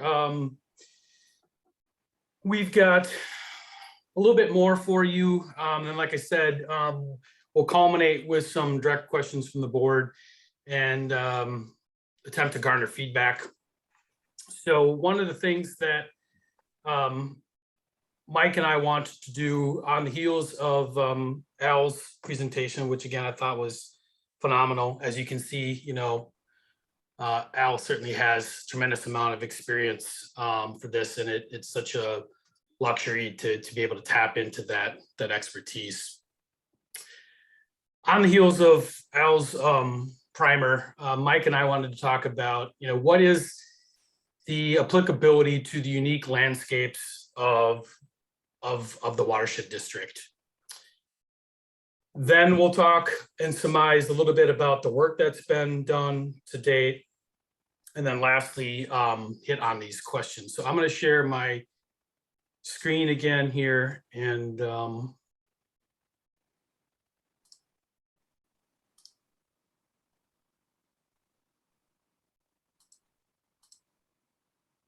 okay. So, and again, Mike, please do chime in here as I attempt to sort of characterize what we think sort of the unique applicabilities are to the Comfort Lake, Forest Lake landscape. What I've heard to date. Kevin, we still don't see your screen. I'm not sure if you're sharing yet. I am. Thank you for letting me know. How about now? Yep, I see it now. Thanks. Thanks, Emily. What I've heard to date from district staff and managers is that, you know, a tremendous amount has been accomplished in the district. You're obviously all well aware of that. A lot of low-hanging fruit has been addressed. Tremendous strides have been made in water quality. And perhaps the board is looking at leveraging that success into even greater success. And so, you know, using what you've accomplished as a catalyst for the future and, you know, connecting communities, connecting resources to a more sustainable future and achieving, you know, even greater water quality habitat results for your constituents. So I want to think about, you know, based on the work that we've done to date, there's some applicability related to this regional and/or sort of corridor approach.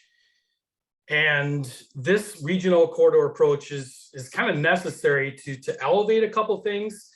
And it's also kind of almost an absolute to achieve some other components. So you can envision, based on what you've heard, this corridor approach can certainly, you know, elevate your accomplishments in the habitat arena, and certainly in the education and stewardship, where, you know, we're leading people to this resource, we're connecting people to this resource, and in return, we're going to get greater appreciation for it.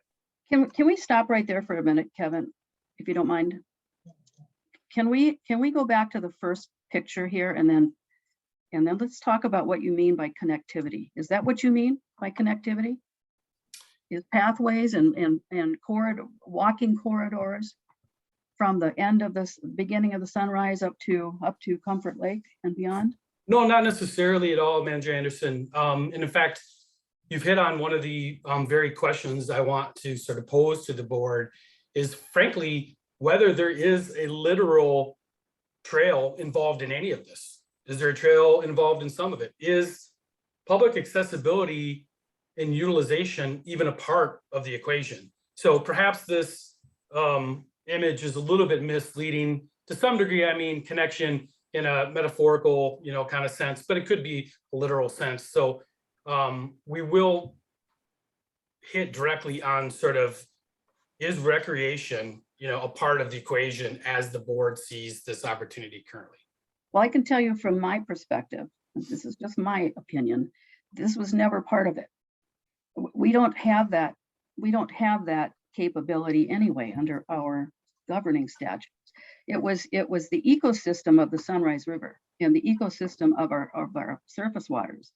If we can protect as much of that or even reclaim it, you know, we've got some areas that were wetlands at one time or marshes or prairie grass. And if that's something that we can restore along the corridor, starting at the Sunrise River, that was always the vision and the concept that I had in mind. It wasn't connecting by walk paths, this one community with another. I can tell you in Wyoming area, there would be a lot of pushback on that. You know, we're still sort of a rural looking area here, and there are house developments that have taken the place of farms right along the Sunrise. But there's still an opportunity because of the setback requirement from river systems to protect that. There's not a lot of enforcement yet, but that's the whole point, is that we protect what we've got now and not go into these areas that are really city responsibilities. And I think that's something we're making them aware of it. And if they've got plans, like Scandia has some plans for a walk area around their community, then certainly it would be appropriate to incorporate that, but not as part of our initial design. Our whole initial focus is clean water and ecosystem restoration and sustainability, so that as these climate impacts keep hitting us, we've got some protected areas within a good, whatever the right distance is from our water bodies and our water systems to protect them. So. Yeah.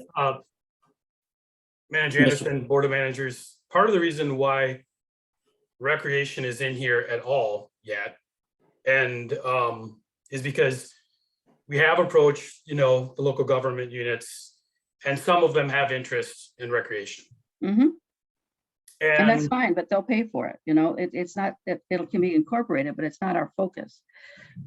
I think what that survey you did indicated there was an interest, but they didn't have the time or the resources to take the lead on it. So I think what we're thinking as a board is that if we focus on some of the, like the Sunrise River that we talked about before, and trying to protect and protect those areas, and then once it's protected, et cetera, then it's easier for the city to come in and begin to leverage that space that's available to add things that they might want to add with our help in the future. Well, but I I mean, don't think we not can necessarily though, because, you know, it's easier, I think, to keep this in the hopper at the beginning, and then you find out, no, community A, B, or C doesn't want this, we can remove it. Perhaps Al can shed some light on this, but I mean, the logic is that this might fall to the wayside. And it's easier to kind of plan for it now. And if it falls to the wayside, we remove it. It makes our life simpler. It makes our life less costly in terms of, you know, the district's life, and execute it. But it's going to be harder to bring this into the fold, you know, after the fact, because these easements that have been secured wouldn't permit public use. These negotiations that have occurred have never really discussed public access in any form. So it's really not possible, and you would be starting over, and, you know, almost a little bit kind of misleading as well. So I am not championing this by any ways. I'm trying to discuss this at 10,000 feet and assume that, yeah, the district is never likely going to be involved with recreation in a literal sense. But since you're the ones that are out in the forefront and the communities are not leading the charge, do you want to keep this in the equation now so that it can be more enticing, or perhaps be a catalyst to bring these necessary LGUs together? That's the reason why it's even here at all. No, I think that makes a lot of sense, though, in terms of actually making sure we don't decide our destiny way early before we really know what's going on. So I think if we need certain types of easements to allow trails to go on later on, if the city has an interest, we probably should work towards that on those easements, et cetera, as we begin to build them. I guess that makes a lot of sense to me. Otherwise, you're not going to be able to go back without redoing everything else, is what you're saying.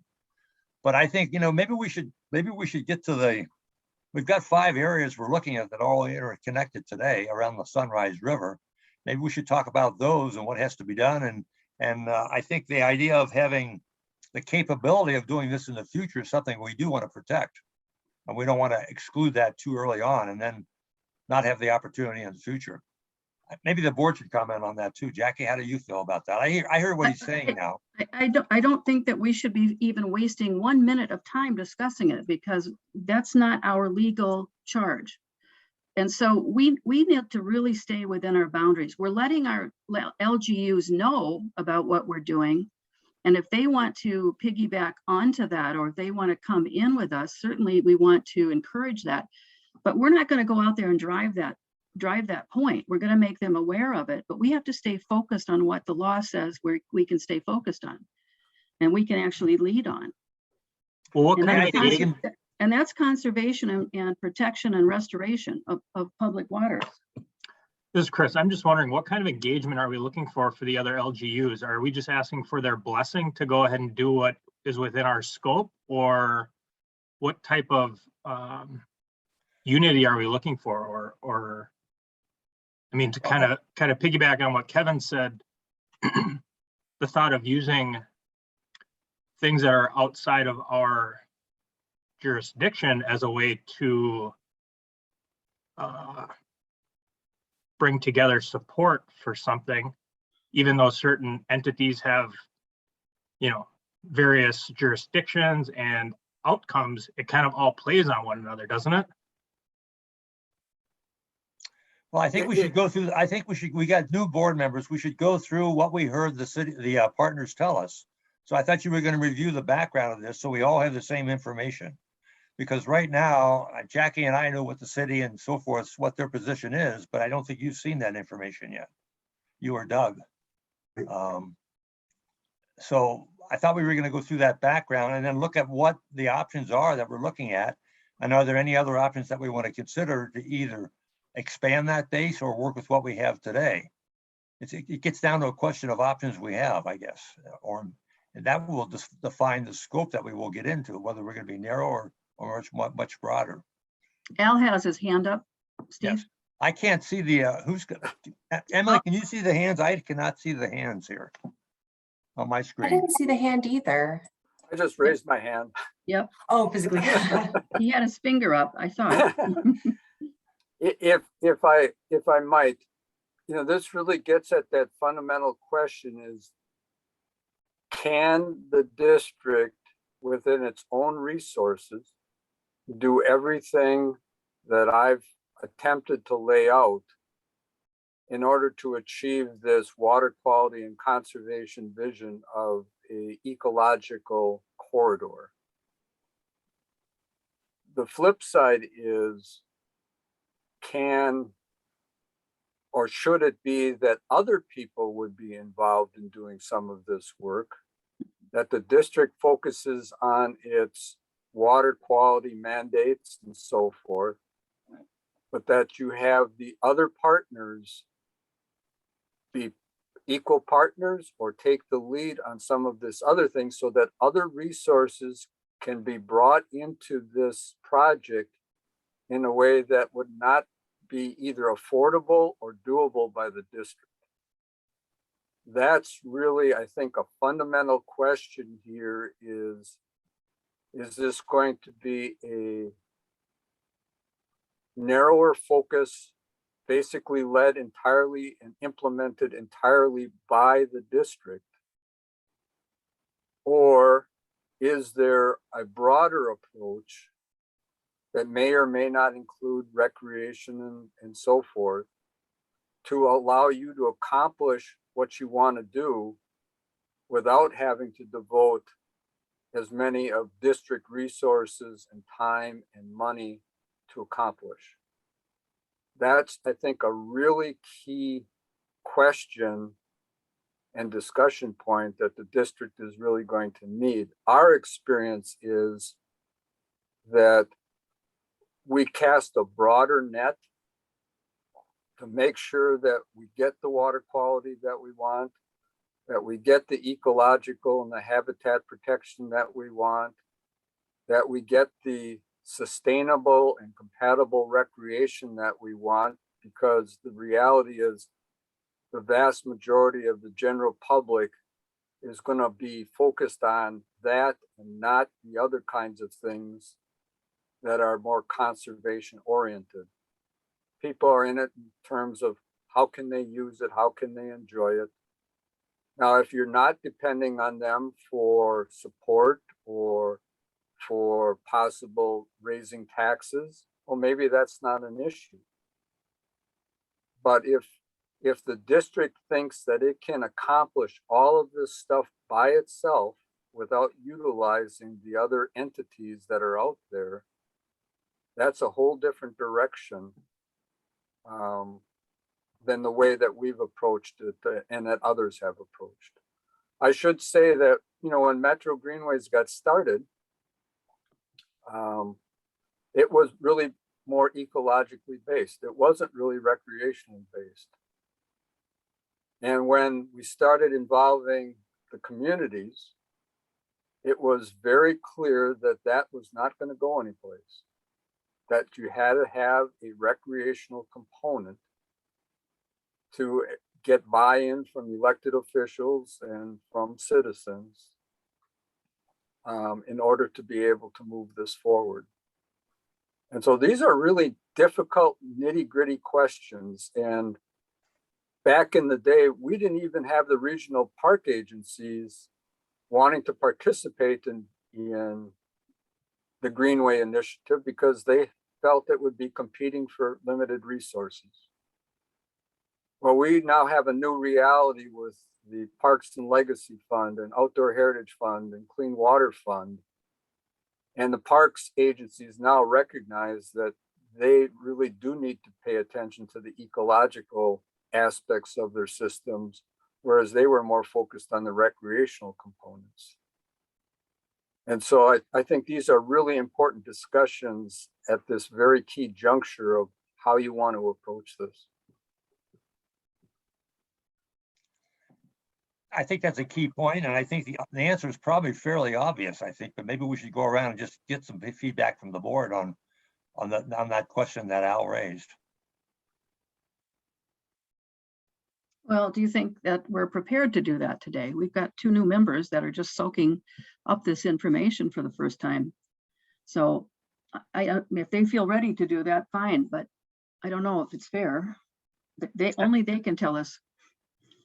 I do think that if we, push through this a little bit longer, if the board has the stamina, there'll be a little more background on, kind of informing, your future decision, whether that decision comes today or in the coming months. So, So why don't we let him go through it? And I know that we're hung up on this recreational, but it's quite obvious. I mean, EOR has told us this in a couple of presentations already, that we're not going to be able to do the full bore thing without getting recreation involved. And Al has told us the same thing today. So I think let's just listen to it, go through, but let's get the information to our other new managers here so we can at least discuss it as a board. So why don't you go ahead, Kevin, and go through your stuff. And if Mike's got some stuff, we were going to look at the current options also, I believe, if that was part of the agenda in terms of what our options are and how it fits around the Sunrise River, which would be good to know too. So Kevin, let's proceed. We'll try not to. No, it's great. And it's the fundamental, frankly, the fundamental question that Manager Anderson raised, and we're going to definitely circle back on that and be very poignant with that question. So back to this regional corridor notion, Al's laid some foundation, in terms of district initiatives. This corridor, or frankly, this regional, approach can certainly elevate your goals and aspirations for the district. Habitat, Al again has talked about this. I think you can infer that, with development that's occurred, we have a lot of fragmented components of habitat. Al's done a lot to try to link those together so that there are literal and figurative corridors for, fauna to move through. He's working on improving the quality of that. He's working on improving the quantity of that, and kind of these landscape ecology components of, greater core habitat space. So certainly, this corridor approach can go a long ways to not only protecting, but, further enhancing habitat. We touched base on education and engagement. I think whatever form this might take in the future, ways in which people can, understand that there's a resource here. I would argue that a fair amount of your population base, doesn't even know about the Sunrise River and it as a resource. And it's interesting. I do a lot of work also for Browns Creek Watershed District. And what they have going for them is they have a cold water resource, as Al alluded to earlier. And so a lot of people can rally around trout and these signature these species. But some of you might know that there was a rails to trails conversion within the last 10 years. And that opportunity, allowed people to literally lay eyes on this resource and engage it in a way in which had never occurred before. And that has certainly elevated the stature of some of the Browns Creek resources in the community.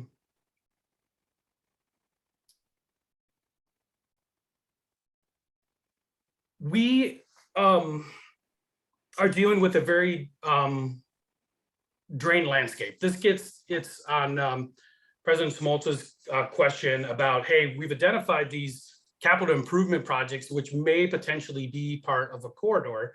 What's going on with those? Do we even need a Greenway approach, for them? And I'm gonna try to address, some of those questions. So based on the work that's been done to date, I wouldn't say we identified these projects, because some of these projects have been identified via previous watershed district efforts.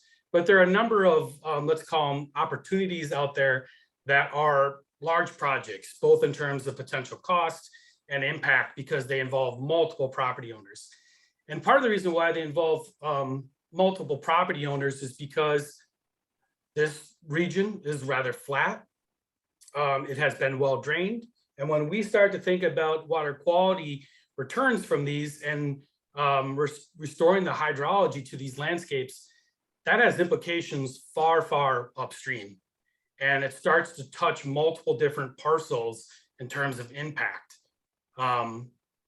So I'm gonna not talk about all 5 of these, but I'm gonna give you a kind of a for example on 2 of them. I'll start with what's kind of loosely being called the Sunrise River Restoration. That's between Shallow Pond and Comfort Lake. So there is an existing stream there. It has been ditched. It's been in a ditch condition for quite some time. There's a cross section up on top, which you don't need to sort of necessarily wrap your head around. But one of the things I wanted to illustrate with this is this stretch of the stream was ditched, okay? And when it was ditched, it was really lowered dramatically and separated from its historic floodplain. The image on the right is the actual old channel, which was abandoned. You can see one of my colleagues there, Mike Majeski. And the image on the left is the current stream. It's really wide, it's incredibly sterile, and affords, kind of marginal habitat at best. And it's, it's a ditch system. You all likely know that ditch systems, aren't stable. Streams naturally try to prevent ditching and start to meander. That meandering leads to erosion as the stream tries to rebuild itself, okay? Well, it's not possible to restore this stream to its previous condition, because frankly, there's been so much development in this area that those floodplains are kind of long gone. We'd be inundating, dozens and dozens of homes, and it would be a very costly project. There are some things that we can do, which are kind of maybe the next best opportunity.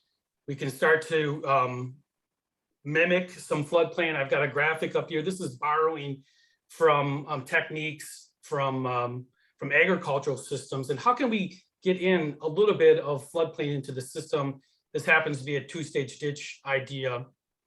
So we took a look at, what are some restorative options in this corridor and what parcels are they going to touch?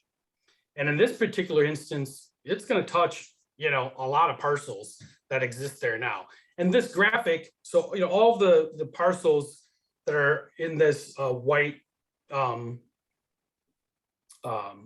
cover here are parcels that would potentially be impacted in some small or great way by this restoration. This seems more daunting than it actually is. But the take home here is that these types of projects, which would provide great returns to Comfort Lake, are complicated in that they involve multiple owners. It wouldn't necessarily have to be, an outright purchase, because that really wouldn't be practical. But in this case, there are some rear lots that aren't being utilized because they're already in the floodplain. And, can we start to convince some of these landowners, can we restore some of the riparian processes to the stream and, get water quality returns to Comfort Lake, get the habitat returns? So I'm attempting to kind of paint a picture on, these large capital improvement projects that the district's been kicking around for a while. Frankly, how they can be part of a Greenway project or how they can be separate. Because the reality is we don't have to accomplish these projects as part of this A to B Greenway system. We can. The other one that I wanted to talk about is at the opposite end. So we're at the south. This is this mud pond, kind of loosely referred to, rebranded as this Tranquility Pond area. This is near the Hardwood Creek WMA area that the district's been looking at for some time. And this is a large wetland complex. It's been drained rather dramatically. EOR has looked at restorative scenarios of how we can restore hydrology to this wetland. We've done modeling that's fairly sophisticated. We started to look at scenarios of, well, how much can we really restore? And, we start by looking at pre-settlement conditions. And the reality is realistically, we can't restore this to pre-settlement conditions because it is going to inundate so many, properties and structures that it's likely not going to be cost effective.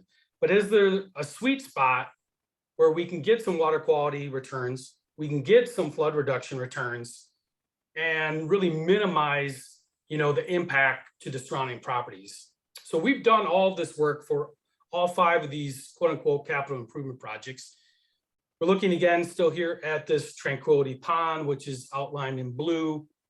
If we restored hydrology to this area, again, the areas in white would areas that would have, a small change in 100-year flood elevations. We're restoring and elevating, the stage in this wetland. That has some implications, quote unquote, upstream. We also started to ascertain, well, are there potentially buildings, structures that are threatened by this change? In this instance, those are the ones in the white hash. I've communicated before, further modeling is necessary to really definitively say what the impact here is, because we didn't know what the finished floor elevations are of these properties. We're kind of speculating based on our available data. But what I wanted to communicate is that, we've looked at these 5 projects, and, all of them are kind of a regional, they're going to take a regional approach based on the impact they're going to have. And that's why they've been folded into the Greenway notion. But you'll hear from me kind of at the end of this is they don't necessarily have to be, right? If the Greenway, again, A to B connection is not pursued, these things still could be pursued independently.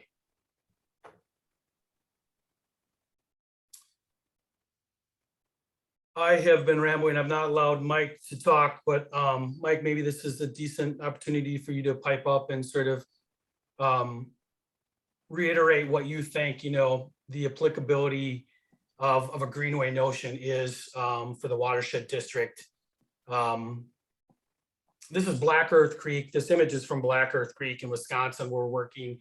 They had something like a 14-inch event in 2019, destroyed a lot of rural infrastructure. We're now looking at creating a resilient plan if heaven forbid they get such a storm again. And I know that one of Mike's mantras or interests from this is looking at this greenway system to make your watershed district more resilient to, these extreme climate events that are, potentially, on the horizon for all of us. So Mike, is there anything more about applicability pieces? Yeah, thanks, Kevin. And thanks, Al, for your earlier presentation. And I guess one of the things that I just wanted to, when we talked before, Al, one of the things that you mentioned was that, the Greenway corridor concept that you and others have done largely have focused on this recreation trail and ecosystem services, things like that, but not necessarily as a greenway trail focused on water resources, almost more from the initial standpoint. And so, so I think there's just some of that once again, the district is trying to lead on this, but it is very complicated because we have Washington County that has a similar type of referendum that they passed, and they've got some money set aside for land acquisition and things like that. And then there's all of our LGUs are very different from each other, and in terms of what their sense of what their future planning is. Scandia wants to be more rural. Forest Lake certainly is trying to redevelop in a lot of areas, but also I guess for myself it's kind of two things. One is, Al, I would imagine that over 40 years you've looked at Dakota County, and you one of your last slides had something like 50% of the land remaining as in agriculture, but probably 40 years ago, it was probably 90% or something in that ballpark. And so I've done some rough numbers. I've been, looked at this for years. USDA, they have a whole service on ag statistics, and we average about 250,000 acres a year that gets converted away from agriculture into other types of uses. So it just happens to be spread across the whole state. So, and we kind of feel, or it seems like this transition is fairly slow, but in reality, that's a pretty rapid pace of land consumption, if you will. And so as we, being on this southern edge, of Chisago County, and on the brink of really a much faster growing, developing area, I think what we can do through this planning and sort of project and restoration, or whatever kind of effort we're going to call it, through the Greenway corridor, is to give an example for others what it could look like, and share with what Dakota County has already done, because I think Chisago County would be really well positioned to start, a larger effort like this. And especially, one of the things I think that Manager Anderson affirmed quite a few years ago is just how we are the gateway to the lakes. And there's a lot of natural water resources corridors that exist within the area, and in general, as the CLFLWD being kind of largely a headwater, being flat and such, just a lot of opportunity for the protection. But and yes, Kevin, I mean, on this flood protection side, in an area in northern Wisconsin I grew up in, they saw within a span of 3 years, 2 rain events that were like 16 and 17 inches. And So there were some areas where the roads were not repaired from the first major rain event. And then, then they received another one. So really a challenge for those townships and those rural areas. So trying to plan for some of that, because it really is a sense that, the Alice 14 data is telling us we're just going to see, we seem to be subject to more of these heavy rain events. So the question I've had for staff and our engineers, what would it look like if we put a 10-inch rain event in any one area of the district, and and at least be able to, as the technical experts for our partners, be able to share that information for planning purposes. And then it starts to get into a conversation or a natural dialogue about what this additional protection would be. And I think it would largely align itself with the Greenway corridor concept, focused on our water resources, both within the JD6 and the Sunrise. Can I add something to that, Go ahead. Mr. Chair? Yeah, I think that was well said, Mike. I think that if everybody could focus, or just maybe at the very beginning here, what we are charged with doing, and that's in chapter 103D. In particular, subdivision 2 lists all 14 of those purposes. They're very clear in law. And 9 and 10 in particular, as we're dealing with this area up here in Little Comfort and Big Comfort's management districts, the most heavily ditched systems that we have, it has the power that the district has to regulate those, and to the point of determining whether or not they should be abandoned. And that's the point that Mike was making about the rainfall, I think is really the crux of all of this, is that if we just keep allowing housing developments to go in where wetlands used to be, then we're going to have nothing but trouble coming downstream to the receiving water bodies, but also to those homes that are being built in these compromised areas. And our charge is to avoid that. So to me, the starting point is 103D, looking at what we are officially charged with doing and only doing. The shoreland zones, excuse me, extend 1,000 feet from the water body.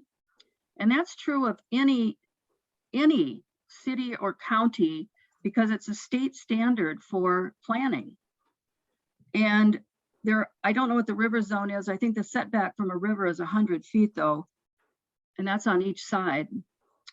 And so we've got those shoreland rules. We've got right on the water body, but we've got those bigger planning zones called shoreland. And the point of those is to protect the habitat and the ecosystem of those water bodies. And our cities haven't been doing a very good job of it, because we know that from local experience, but they're not focused on that. But watersheds are. I think we should look at those areas. Those are important powers that we have. And we can start out this Greenway concept with just protecting those water bodies. And the projects that Kevin was going over that we've identified, I think the mitigation of those houses can be worked into plans. I don't see that as a barrier. It's unfortunate that we weren't ahead of it, but let's make sure that we can move on this thing quickly by keeping our focus where it should be and prevent these future encroachments on what should be a protected area around these water bodies. And I'm not talking about back, in the day and before, when the Indians were here. I mean, that's long gone. But as many of these smaller areas as we can, grouping those together along this corridor, let's not waste time with things that are beyond our scope. So that's my concern, is that if we get too broad here, we're just going to lose time, special time and valuable time to get this in place. My last comment is, I don't know why on that first map, when you were looking at projects, that you did not, along the Sunrise, that the Sunrise Reach in the Little Comfort Management District is not included.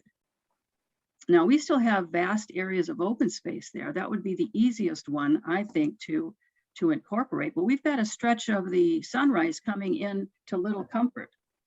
So that's not even on the map. And I'm curious why that wasn't looked at. I don't need an answer. That's a rhetorical question. I want you to just look at it again and make sure that it's included.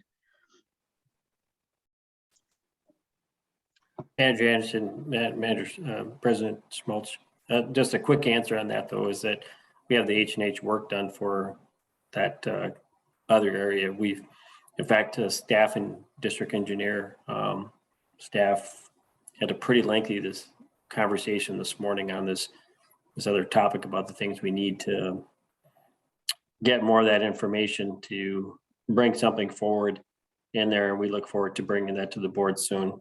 Okay, good, thank you. If I might, I've been very carefully listening to, the different comments, and you do have regulatory authority. And, from our experience, especially in the rural portions, the townships were not really enforcing their rules. Cities were not enforcing their rules. And so in our case, the Vermilion River Watershed District took the heat and did a 3-year project to enforce the buffer laws that were on the books, but nobody was enforcing. And it was a gradual approach. It was educational to begin with. And then it got ramped up to, if you don't comply after 3 years, you're going to district court. And we now have 100% compliance.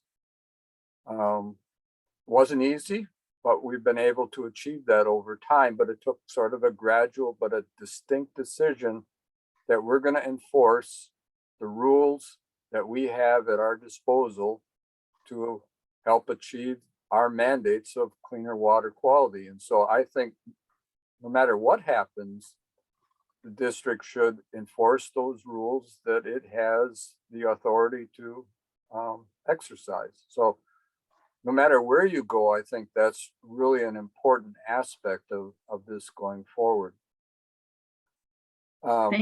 Thank you for that, Al. I just have one question. Did you quantify that change to full buffers? Do you know if there's a report that shows the reduction in phosphorus or sediment or anything like that?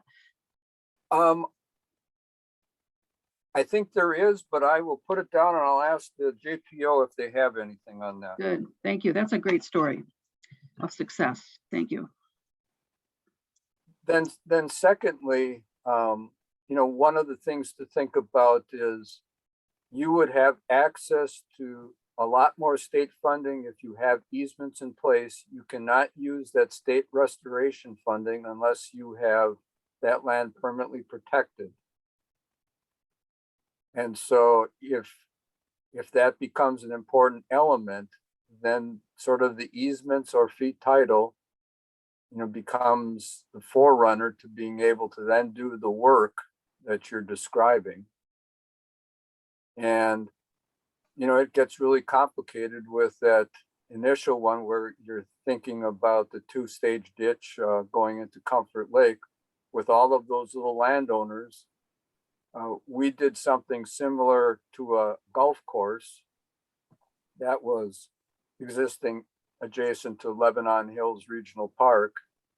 And as part of the decision to allow the golf course to convert to housing, we have a 15-foot buffer around the park. So every one of those new houses has an individual easement around it. It all sounds good, but it is a management headache to go to each of those landowners every year.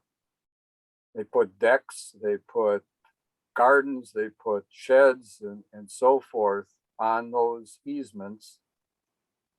So you just need to know that going in, that's just the beginning of developing that relationship with those landowners in the beginning. So there are trade-offs in all of that stuff going forward, but the flooding is one of the principal reasons why we're doing this. Mm-hmm. we are trying to keep more of that water on the land. And those restoration sites are folded into those conservation focus areas. We could go outside of the CFAs, but again, we're trying to geographically locate all of these places that can provide all of these multiple benefits. And the Greenway corridors, yes, there's the recreational piece, but the ecology and the water quality are just as important, or we will not go forward with this stuff. So I just want to make that a point as well. We have less opportunity to incorporate those other benefits in the fully developed areas of West St. Paul and South St. Paul and Burnsville and so forth. We have more opportunity, and you do have some opportunities because development hasn't nearly caught up with you at sort of the scale that we're experiencing in the county. So you have a chance to get out front on this stuff. Mhm. Yeah, that's true. So then, Kevin, do we have an opportunity to move? Is that the direction we want to move then, in terms of what you were suggesting, in terms of focusing on flooding and building a resiliency to floodplains that we're trying to develop? Yeah, it's one of the paths forward, for sure. And the next piece I had for you, I appreciate you guys hanging with me here a little bit, is I'm going to real quickly surmise what we've done to date, which is going to be a little bit of a repeat for, some of the longer board members. And then I'll roll right into those questions, and you guys can determine clearly whether you want to address those questions here now, or whether you want to address them at some other time. So board president, board managers, should I continue with surmising the work that's been done? Yes, I think we should get all the cards on the table so everybody has the same information. So let's Okay. go ahead. Yeah, and I'm gonna pick up the pace here a little bit. So let me know if I'm rushing too fast for you. So there were two, let's call them pilot areas, that were identified as greenway opportunities. To the north, we have this Sunrise River from Forest Lake to Comfort and beyond. And then in the southeast, we had this Tranquility Pond area. And so those are the two quote unquote studies areas that we've looked at to date. And I'm not gonna surmise everything that's been done, but I'm gonna give you a little bit of taste on the work that's been in place. So from a habitat standpoint, from a biological value standpoint, we looked at all the parcels in these two areas. And frankly, I kind of feel like this is a little bit cart before the horse, but it was one of the components that was desired was, what is the quote unquote value of these parcels from a conservation standpoint. So we utilized, all the GIS data that was available, things like, what is the wetland restoration potential within that parcel? What do we know about its biological value right now based on, research and findings that are out there? We compiled all of that. We built the methodology. I am really interested in kind of looking at the methodology that we used here and some of the references that Al was talking about in terms of their way of looking at this. But what we've compiled is a ranking, if you will, and a sophisticated one at that tells us a little bit about the value of that parcel from a conservation standpoint. Really difficult thing to put a value on. What I'd like people to know is, we know better that this had, that one parcel has perhaps, a higher value than the other. The other thing that we did here was, part of this is about assemblage and building, as large of core as possible. And so this GIS system that we built is intelligent enough to be dynamic, such that if the district makes an acquisition and that acquisition comes into the fold, now the parcels that are around that have an elevated value based on the value associated with greater core. So a lot of work behind the scenes, but that's one of the things that's been brought forth. We've already talked a little bit about these capital improvement projects. We did not identify or include all projects that are potential within these corridors. We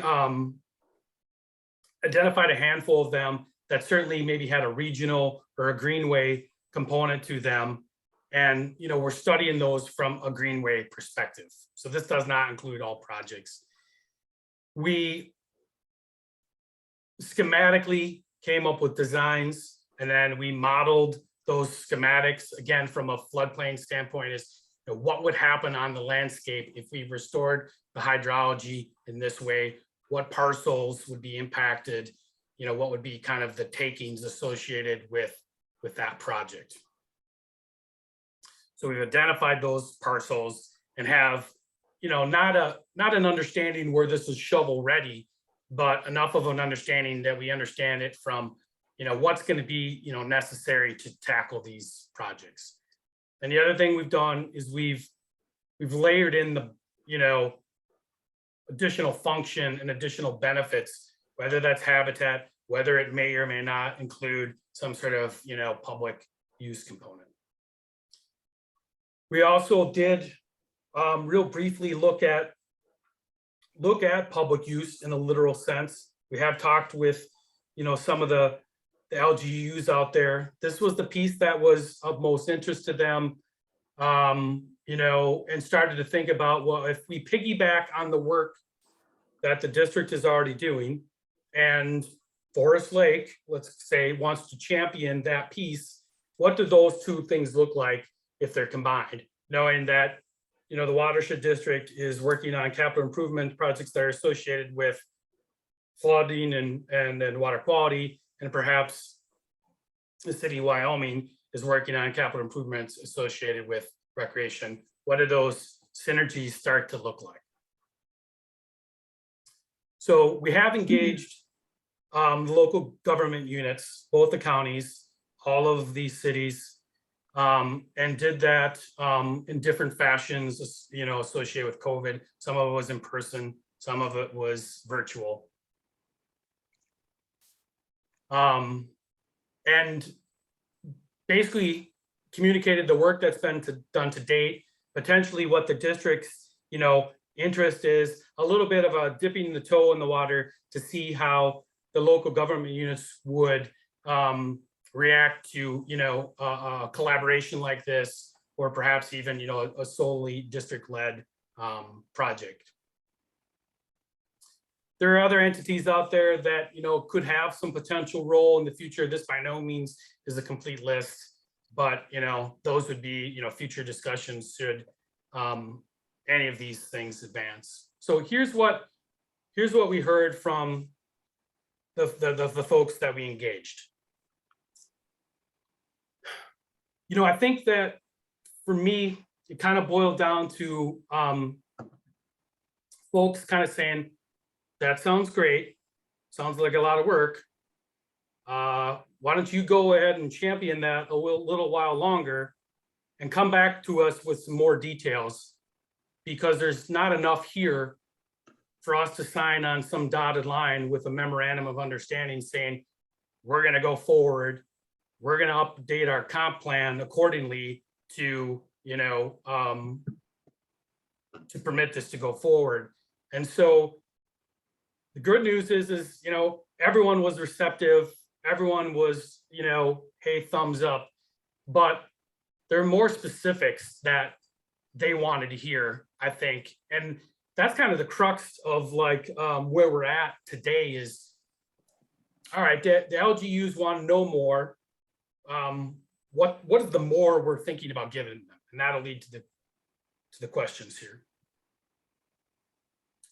So the reaction I think that I've heard is, you know, if this is going to go anywhere, at least initially, it's going to be on the district's back to take the next couple steps, or, you know, more importantly, the next step. Because while folks have been supportive, nobody really rallied and said, we'll be right here with you. We'll give you everything you need. You know, how do we, you know, make this happen? So for better, for worse, if this is gonna, happen, at least now, it's gonna be on the Watershed District to lead here. And, I think we all acknowledge that to some degree, this is going to require, partners, as Al has informed us again and again. And those partners are basically saying, tell us more. What exactly are you doing? What do you expect from us? What are the roles? What are the opportunities? Who's going to be doing this? Who's going to be doing that? And we need some more direction from the board so that we can begin to answer those questions for folks. So President Smoltz asked a question about, hey, we got these other things that are on the horizon. There's this floodplain vulnerability work that may be occurring. I know that you either recently or in the near term are going to be making a decision on whether to execute natural resources, inventories. There's certainly modeling work that's ongoing. What about all that stuff, and how does that relate to a potential Greenway planning? And UR's reaction to this is, yeah, it would be real great if that natural resources inventory was already done, and we could take that information and we could use it to inform the Greenway planning. But you gotta realize that that information is very specific, and I think it's kind of further into the weeds than this Greenway planning is yet. And so that information can and will be used to inform Greenway planning, but frankly, it's not totally necessary in order for us to move forward. I think we know enough already about the resource to move forward, and then frankly, take those products at a later date to refine these capital improvement projects, or further refine the Greenway, because certainly we're not talking about accomplishing any of this within the next 12 months. These are, year-long projects. In the case of a capital improvement projects, or much longer. So that's a little surmising of what's been done. The very last piece I had from you was to pose very specific questions to the board. And if you would allow me to pose those questions, and then clearly, it's up to you on whether you want to begin to try to address those here or now, or whether you want to take more time or what have you. So there are three fundamental questions as I see them, and Manager Anderson has already asked one of them. So what I think I'll do is I'll ask all three questions, and then kind of, because they're interrelated, and then Mike and Emily and I and Al can maybe help sort of articulate some greater clarity if these questions are confusing, or you're kind of wondering, a little bit more about what are the implication of, a response to those. So the one fundamental question I have is whether the board is frankly even interested in Greenway in a literal sense, where you're connecting A to B. And I don't even mean yet at this point whether recreation is part of it. I just mean whether you want to connect Forest Lake, for example, to Comfort contiguously, for the entirety of the Sunrise River and all the resources in between. Is that something that's desired, or is it more that the board is interested in the means of tackling these large capital improvement projects, which are going to take a regional approach, but don't necessitate, a Forest Lake to Comfort Lake, ownership or easement, in its entirety. So that's one fundamental question.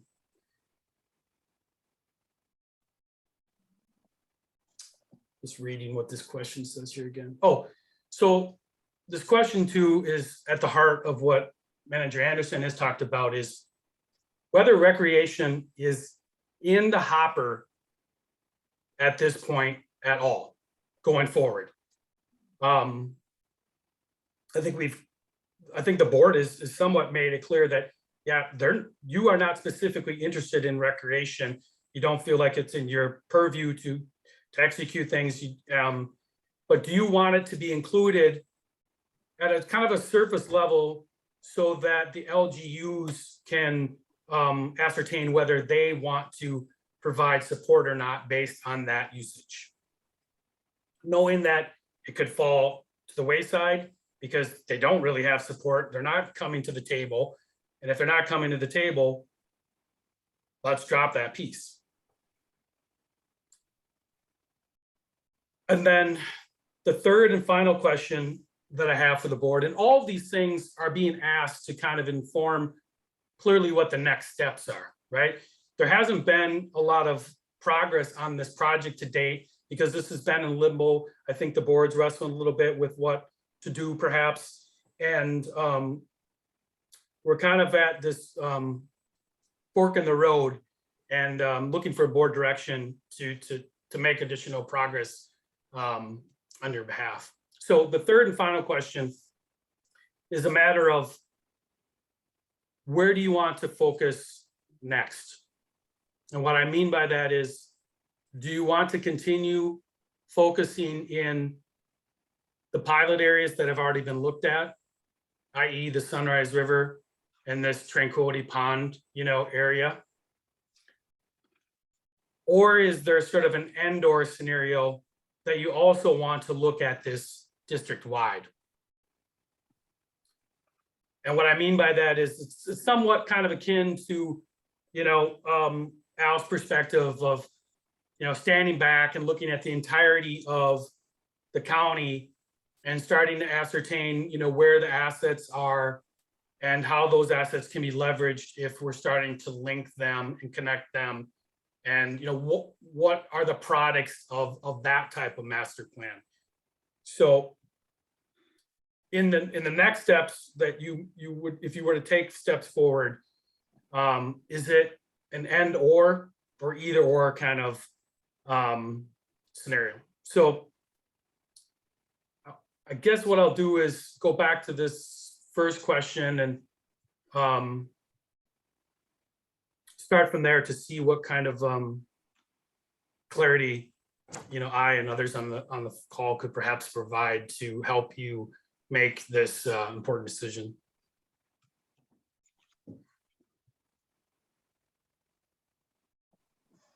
Who wants to go first? Any comments?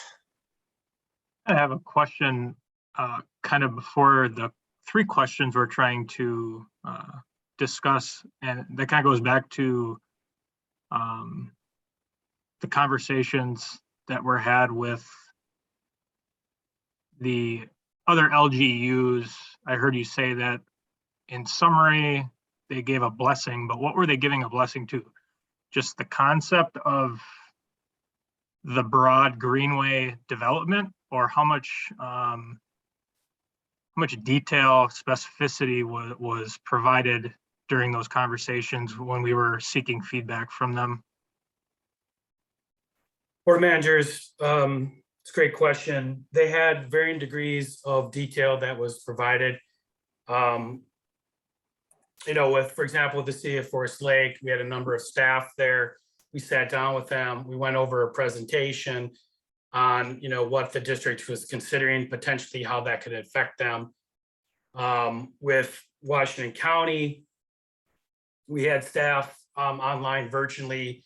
We also had a commissioner there, and that conversation was more of a kind of a dialogue about this type of project and not talking so much about specifics. So what we shared was, here's the work that's been done to date. The district is interested in something like this. And we were taking a temperature with these folks about, whether they would be supportive of it from their perspective and their standpoint. So we went over these capital improvement projects. We went over what is a Greenway, what are the returns. we colored a little bit this notion of here's what this could look like, if it included recreation. But, certainly we're not talking by any means about cost or, it's really all qualitative at this point. And so you can imagine, if you're a staff member or you're an elected official, it's difficult for you to give a full blessing, right? Because you just kind of getting a taste yet for what this could look like. And most folks were of the order of, that sounds great. Come back to us when you've got more information. So that's, to put everybody kind of in the same category, that's where most people were. Mr. President, managers, I might want to add a little bit on that. So one of the things though, is that, because as I noted earlier, we have a lot of very different partners between the two counties and just the types of municipalities and LGUs. So there was just that reality. So a little bit of it was us describing what's on the other side of the door, and they just said, okay, it's dark in there. You guys go first. So, and we'll let you know if we hear any gnashing of teeth, and then we'll decide if we want to come in. But we never at all talked about, I think that one of the things that Al has brought to light to us, both today and our previous conversations, is the amount of funding that could be available.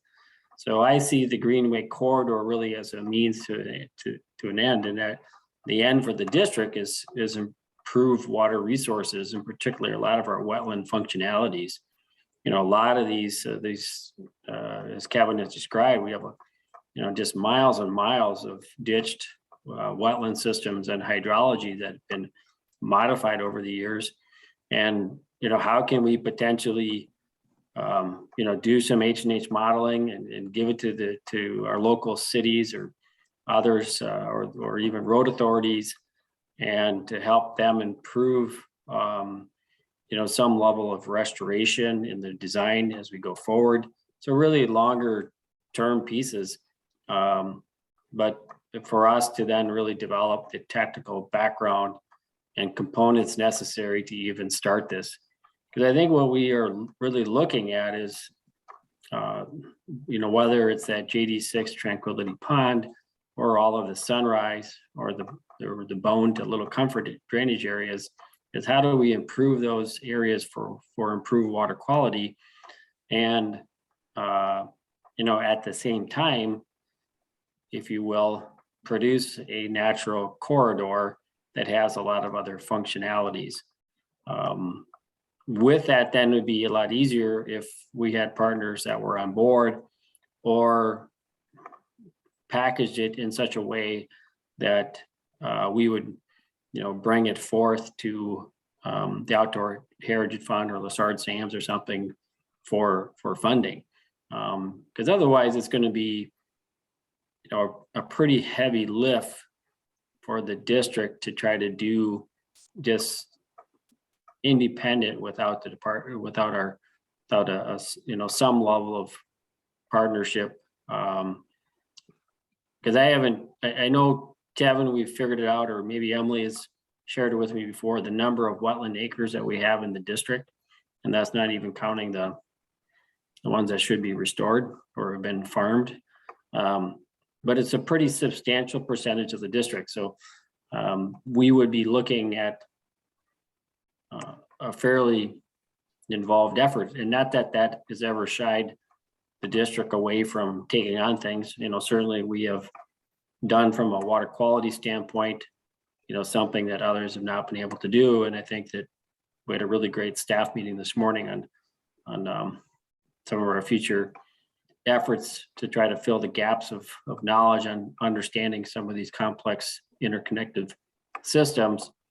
But I think that's, to me, I see the Greenway corridor, like I said, being something of a means to an end on a more smaller scale, but it's pretty logical that it would be a nice fit for many of our partners in both directions, to want to, at least get started and offer the opportunity to build something that is more lasting and would have more functionality. So, and I think that's really what Al has presented earlier, is what some of the vision can be. And I think that's, part of our conversation that we want to have, but initially, for us, I think part of it is just getting started, whatever that starting means. And I think sort of by default, we're already doing that with our H&H and other things. But continuing to build on that and trying to communicate a message about what some of the benefits could be, and ecosystem services and things like that. Thank you. This is Jackie. And Go I ahead. have some, my thoughts, I've stated some of this before already, but that this thing kind of got ahead of itself for some reason. And that's been concerning me all along. But I think what can help here is read the opening to our chapter. 103D.201 subdivision 1 talks about the general purposes of why districts were founded. And it's to conserve the natural resources of the state by land use planning, flood control, and other conservation projects by using sound scientific principles for the protection of the public health and welfare and the provident use of the natural resources. And so the start of this, to me, was to protect those areas. If you can flip back to your map that shows the rating of all of these minor watersheds and their protection value. Okay, right here, this one. If we can blow up that right side map a little bit more, but even this long view here, you can see that most of this area is down in the green area. So 50% or more of our area is prime and ready for protection. That's how I look at this map. We've got some red zones over here in the Comfort Lake area primarily, and this is the most heavily built up area around that interstate where you've got a lot of commercial properties. But when you get out of that commercial area of Forest Lake, we're looking down in the green zones here. So there's a lot of area that left to protect. And I'd like to propose that we get rid of that corridor concept. Legally, we have to have it designated as a greenway in order for us to be able to even do this. But I like the term that Al's team uses, which is conservation focused areas. And it was never intended that this be a linear progression from wherever we were, but using the opportunistic value of doing projects in an area, we could develop these conservation focused areas at that same time. But it wasn't to be this long corridor so that people could walk or bike or trail their way, throughout the district. It's just that we happen to have a river system that starts in our area and courses throughout the entirety of the Comfort Lake Forest Lake Watershed District. And so if we can protect those areas right now by putting into place these conservation measures and using the planning framework that I talked about earlier, every city has these, every county has these. Shoreland zones, which are 1,000 feet out from the water body. The river zones are something less than that. I can't remember what that is. I think it's 145 feet. And then the buffers around all of the properties adjacent to a lake. So in other words, shoreland buffers.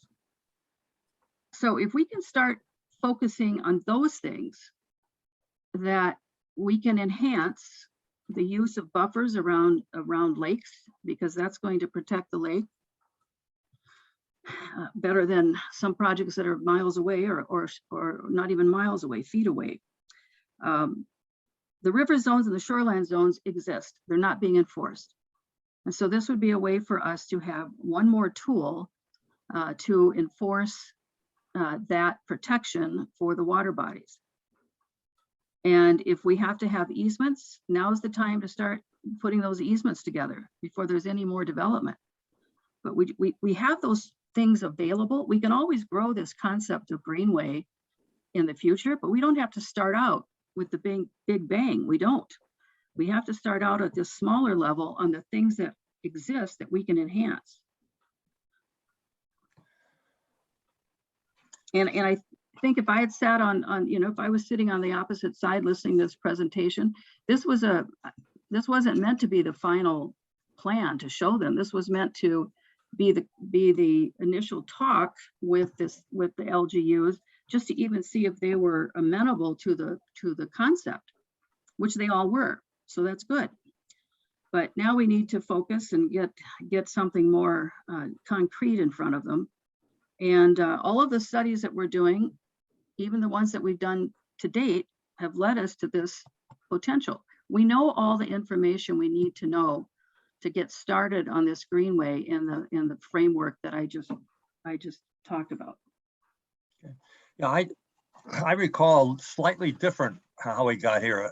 I hear what you're saying, Jackie, in terms of the setbacks and so forth that we should work on. I think that's a good idea, but I think where we are today is because in our 10-year plan, flooding was one of the biggest areas we wanted to address as we moved away from water quality. And so these areas were picked because they were potential wetland restoration areas that would help us in controlling flooding and building resiliency. So when we say, for example, the Sunrise River restoration, that's a regular capital project that's moving ahead today because we're going to be pumping water into an expanded wetland, right? So, but shallow pond restoration would be different because there we're going to be trying to raise the water level to be able to hold more water in that wetland and therefore provide better flood control. It's not a question of what we're trying to do is take more phosphorus out, which is what your buffers approach would be. It's more the idea of actually more flood control. So I'm asking you that question just to clarify that. Maybe Mike, you can address how we actually got to where we are today. Let me just say one thing though, Sure. Steve. Yeah, go on. It's not just phosphorus. You know, Comfort Lake's problem is sediment. Right. You know, and phosphorus is dropping, but sediment is not. I mean, a little bit, but it's still coming down that channel. So that has to be corrected. So I differ with you on that. We've got to look beyond phosphorus. No, but I'm saying is we never discussed the buffer rules as a potential strategy when we put this whole thing together. I think it makes a lot of positive sense and we should probably do both. But I think initially when we looked at this, flooding was a major concern. And by working on these wetlands and improving their capacity to hold water, we build in some flood protection. So well, I'm asking you the question now, what are we trying to accomplish here in terms of what we're doing? Mike, can you shed some light on that from what you recall? Well, I think managers, if you will, it seems to me that this kind of effort, that's what I'm saying, that, you know, whether we call it Greenway or not, I mean, what the concept of these larger connected wetlands is just that they, you know, you could imagine, and one of the things that the staff is trying to do right now is go back and start all the way from our survey notes from the 1839, 1840s, and then start working through older plat books and eventually get up to the 1937, 38 aerial photography, and to really try to understand some of the things too is just other processes such as taking core samples or things like that to help us understand what the geography and the surface waters look like prior to human European manipulation, especially with roads and drainage. So again, the concept to me is a means to the end in terms of trying to do all these things. Through wetland restoration, we'll improve water quality. We will reduce sedimentation downstream.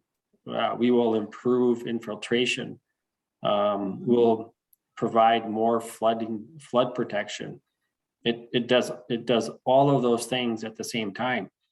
So it's really the thing then that that's the value and the beauty, if you will, about trying to have this bigger vision of connecting parcels for restoration, and trying to then use the H&H modeling to establish for the undeveloped areas, as Manager Anderson was noting, say, you know, LGU, we really like you not to allow houses at this elevation or lower because they're at subject for future flooding. If you had an event higher than what the Atlas 14 currently would suggest to you. So that's just some preventive planning that could be done. But I think there's going to be some other areas where we would look at it and say, gee whiz, some of these homes are already built too low, or a shed, you know, or something like that.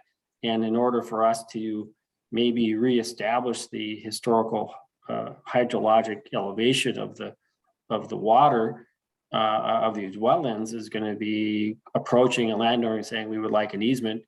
And it might be then, yeah, some of these are going to be a little costly because we're going to say, okay, we're going to either buy that area where the shed is or something like that, or a full out parcel. I think that Alice talked about in the past. That's not an uncommon example, but also at the same time, we've talked about this for many years. This area in 35 is going to be one of the projected fastest growing areas of the metro.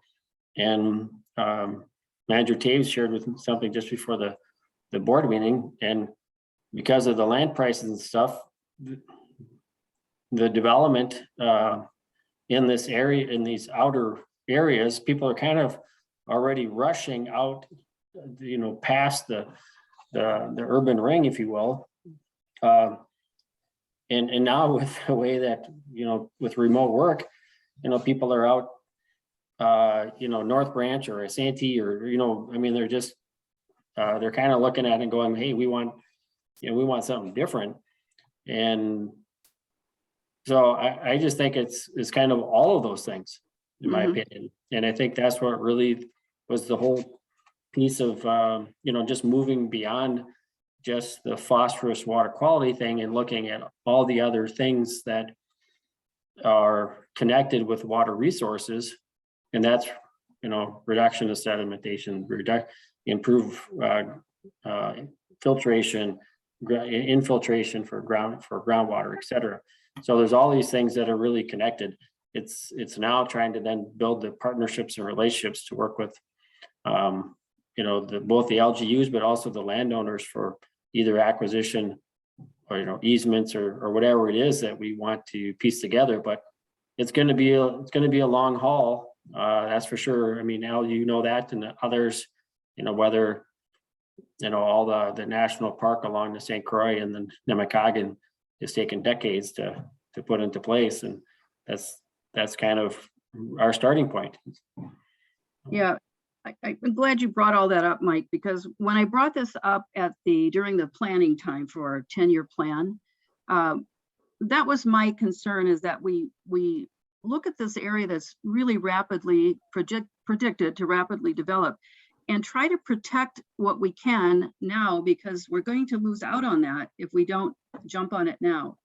And that map with the green, you know, and red and so forth, markings that showed the areas of high potential, those are in that corridor area that you were just talking about. A lot of that is in that corridor area, and we want to try to protect those things because we're never going to get them back if we don't. And we've got the justification for it with a lot of the information, a lot of the scientific information that we've already gathered. So the H&H model to me is just a refinement of some of the data that we already have, but it doesn't stop us from moving forward on this initiative.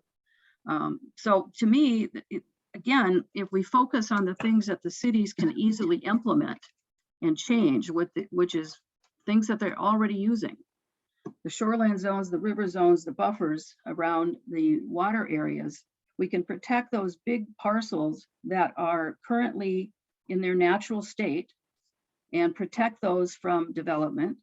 But we can also address the areas that exist right now and look at the rules that are protecting or trying to protect those areas, and are they being followed, or do they need to be enhanced?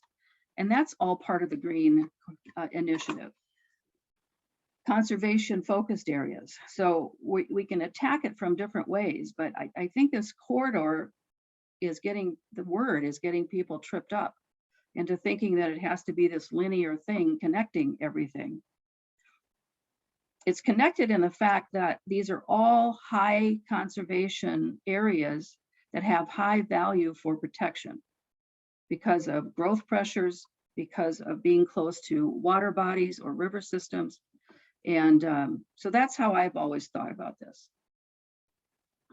And the zones that I talked about, those are just the mechanics to get accomplishment, to implement these things. They exist. The cities know them. They work with them all the time. We just need to review them and find out if it's a regulation issue. Are they not following? Maybe the rules are good that are in place, but they're just not being enforced. And we have that power. So we can do something about that. So the main that- focus then comes down to 2 points, mainly conservation protection of those high value areas. And at the same time, flood control by restoring those wetlands in those same areas.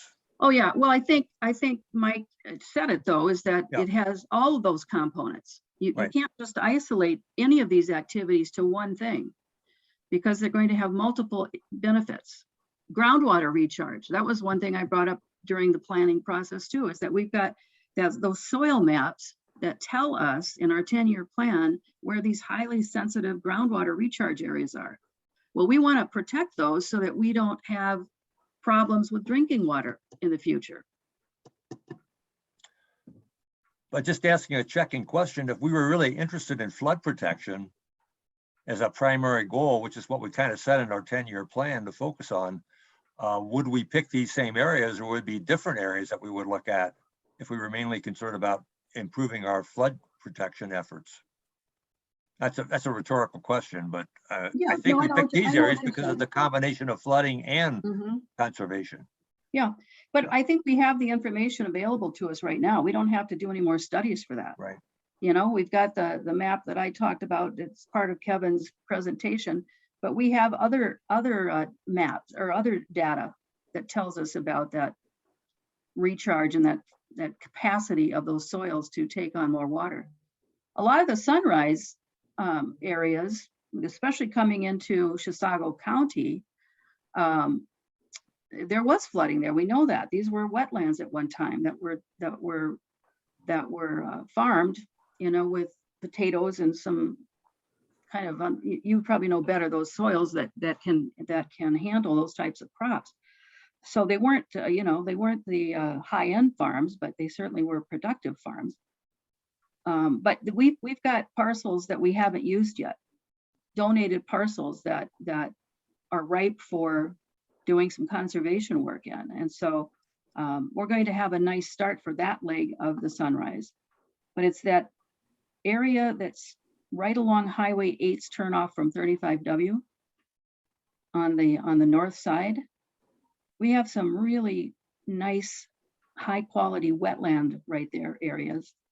And we need to start jumping on that and other places that are under pressure for development. So let's not make this too complicated because we'll lose too much time. So then if we look at question 1, just kind of moving ahead here, it seems like we're leaning to the fact that we don't have to have this connectivity issue to go forward. It's mainly the other reasons that we had talked about. So that would answer question 1 for us, right? Yeah, I think too, to So that we can point. play it down a little bit more than we have been, so. Yeah, but also to be opportunistic. And when we're doing a project, like some of these big ones that we have, if there's an opportunity to do some of this Greenway work at the same time, then we want to do that. It doesn't have to be a consistent, you know, linear project. It can be, it can happen when the opportunity arises. If I might, the concept of a connected walkway through there was never quite something I thought was even a realistic thing. I can see pieces of it, but I thought the idea of a greenway was similar to using the word connectivity as a way of stringing together all these pieces of lakes and rivers and ponds and wetlands into an understandable system that we can use, that we work on to accomplish a greater good. So I see question one as being a thing of simply not doing something that preempts the ability at some point to do some other things that other entities might want to put a trail in. Because quite frankly, with our tax situation as it is, there are people who will buy into this concept, the abstract concept of restoring natural water systems. And that's great, but there's also people who, if they'll only get the message if they can fish on it or hike on it or canoe on it. And somewhere we've got to pull all these different parties together in this tax base to sell the concept of what we're doing. And I think that falls into the communication plan. We have to have something to show rather than abstract that we're working on a clean water system. So I wouldn't throw it away, but I don't think it's the focus of what we need to go at. And Kevin, I really appreciate your presentation there. That there's a lot of good information there. And Mike, your comments really helped clarify as well. I saw the picture simply as a metaphor. The boardwalk is a metaphor. The whole Greenway concept to me is a way to string together all these things to say, this is what we're trying to accomplish. This is the region we're doing it, and it involves a massive system that we're trying to impact. Thank I you. got a quick question. Chris, go ahead. Thank you, Doug, for that point of view. Being new, I kind of go back to more of a fundamental question, I guess. You know, whether we call it a CFA or Greenway corridor, if we take those words out and we don't have this meeting, are the things that, you know, Jackie is using as a framework of what we're doing, isn't that just within the scope of what the watershed would be doing anyway? Does that make sense?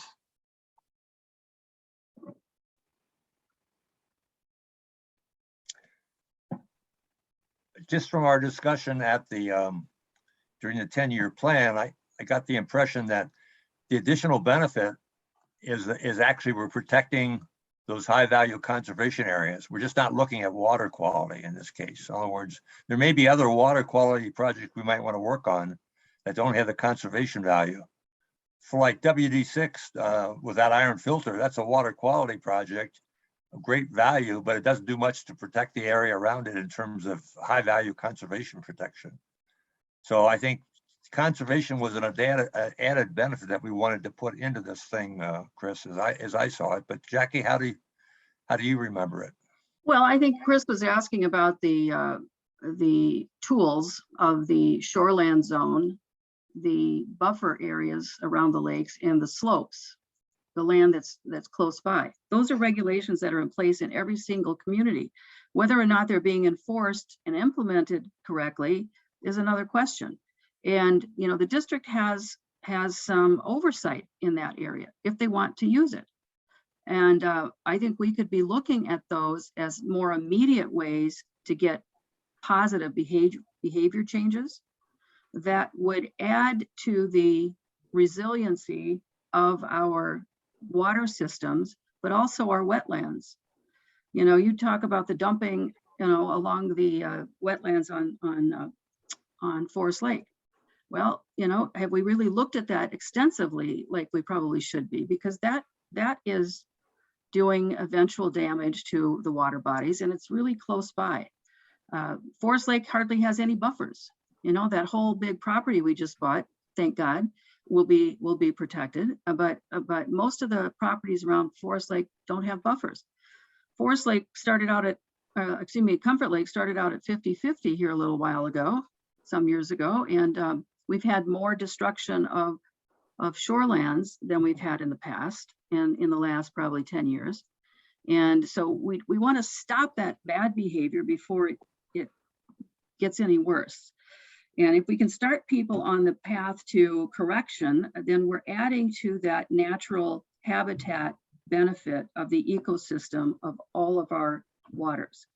So that was the point of that. Whether we consider it Greenway or not is another thing. I do, because I think anytime we're adding green space in a lake system, ecosystem, a river ecosystem, then that's in drainage areas, then that's a good thing. So my point here is that we've got areas that we can work on right now that we can get implemented immediately while we're working on these big areas that either have to be purchased or we have to get easements for. And we've got to decide how big those easements need to be. Al could probably help us on that. You know, being introduced to his body of work in these different areas, not just one, not just Dakota County, but in all of those areas that he's worked in, is going to be tremendously helpful for us to come up with that focused plan that we need. We can't be as broad as the county. We just can't. We have to be limited to our boundaries and what our duties are. But our duties are broad when you come to conservation and protection of the waters and groundwater. That includes groundwater. So let's use those powers for the good of our area, and let's get ahead of it before this big development rush gets even worse than it is.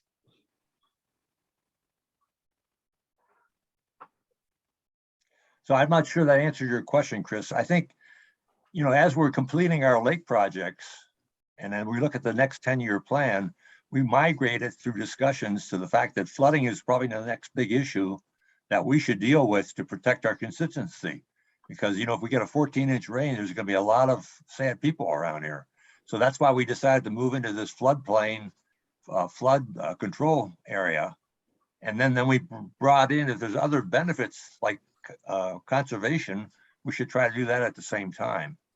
So that's kind of how we ended up where we are right now. Well, Steve, there's a misunderstanding then, because you're talking about flood, which is the result, I suppose, but that's more the climate, that's more the climate resiliency piece that we've been talking about, is protect those areas that are going to be helpful and beneficial for holding water when we get these big flash rains that climate change is giving us.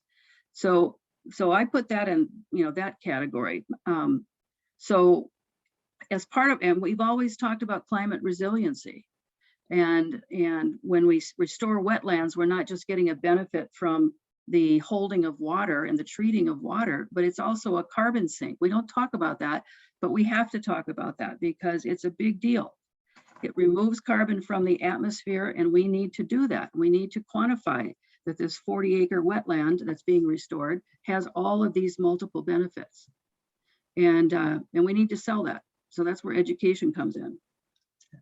But it's a multifaceted approach, I guess, is where I want to lead my remarks. I hope those weren't unclear for you, Chris, but you know, we've got some things that we can do immediately. We've got things that we can do in the medium range, and we've got things that we can do in the long range. And that's all part of this Greenway nature-focused approach that we're taking.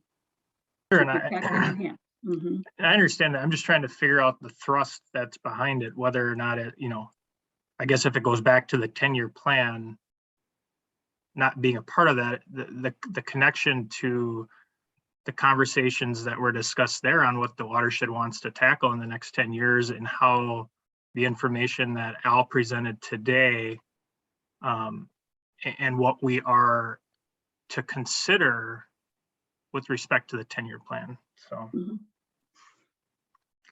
you can look at that you could look at the chapter in the 10-year plan about flooding, and that would give you just like 3 pages would give you a good overview of what the intent is there. So if you haven't done that, it might be helpful to get a better perspective of what we're trying to do there. And we're just starting on it now, of course, but those are not defined plans in the 10-year plan. It's more of a comprehensive plan. And the comprehensive plan gives you the goals that you want to achieve and the priorities that you want to focus on. But it doesn't give you the detail on how to do it, if that's what you were asking about. So it's going to be an evolving thing as we move along. Everything we do has to be based in science. And so you've got to look at the, I think all those maps are in the 10-year plan. So that's a comprehensive document. And so you can look at all the soil maps, you can look at all of the growth potential that's been predicted by the state. You can see where that's headed, you know, and what lake management district is going to be impacted the most. So it's all Good to- there, but we have to refine that as we move along, as these topics come up, and then we refine the plan to get it accomplished, the work plan, if you will. Do we want to look at question 2? I think we're going to have to close down here by 5 for sure.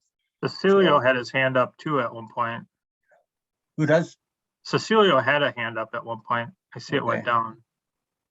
Yes, I mean, I think I wanted to add maybe a thought in here, and the thought is that we have done quite a bit of work. We have a pretty good idea of the areas that we can restore. We have a good approach in terms of the wetlands that we can purchase and we can do restoration. We're doing a number of those projects now. And I think that maybe one piece that is missing, we're in the process right now on doing a very specific, detailed natural resource inventory. And that is it's gonna a lot of effort put into that. And the results of that inventory they're gonna help to a certain extent to define, of all the projects that we have right now going on, maybe the projects that would be kind of middle term going on, what are the natural resources there and how those could be potentially connected to help the ecosystem. So, I mean, I think, you know, we don't really need to plan the Greenway corridor ahead and say, well, this is what we're going to do. I mean, it's going to be a piece by piece. As Jackie was saying, there are specific things we're doing. They are, you know, those projects are going to be helping with flooding. They're going to be helping with water quality. They'll be helping in many other aspects. And then the natural resource inventory is going to give us some background to see, as we do those projects, what are the elements that we need to consider to also enhance the ecosystem of the area. So I think we have a pretty good direction in terms of what we're going right now. Put the name, whatever you want to put it, to a green corridor or connectivity or improving ecosystem. Can it just be called watershed work? That's kind of the question I'm trying to clear in my head is, you know, you got the overarching work that the watershed is doing to improve water resources. Obviously, we're going to continue that. What makes what we're discussing today different than that normal, you know, long-term grind that the watershed is on? I think what makes it a little bit different, Manager Lowe, it's that we have a number of projects that we identify. We're going low-hanging fruit, you know, things that we can do. And the question in the back of our minds is, okay, these are different pieces, how they should be connected, if at all. And that's kind of the driving this conversation, behind this conversation. But you know, I think we don't need to necessarily decide that right now. I mean, we can go with what we have. We can use the information. The HNH is going to be, the last piece of it is going to be done pretty soon. Natural resources inventory is going to be a huge thing in there. I mean, if we come up with some specific species that are in the area that we're working on and that may require some help, I mean, we can incorporate that into the work too.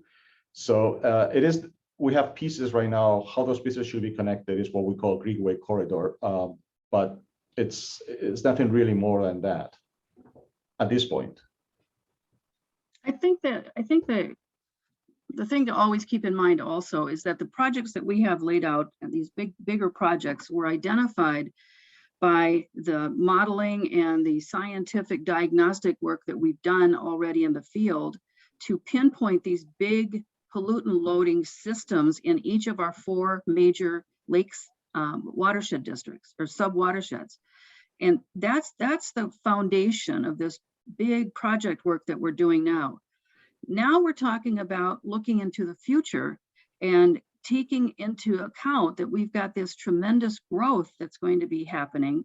And what areas do we need to protect so that we can keep our waters healthy? This is the sustainability part. We're kind of bridging now over from this big capital project decade that we've had into a sustainability period. And in order to keep our lakes clean, we've fought hard to do that. Now, what do we have to do to sustain that healthy state? of the Yeah, so- Sunrise River and everything else. Mhm, Sure. That's very So- well said. Very well said, Manager Anderson. mhm. So to rephrase it, I want to see if it also means the exact same thing you said.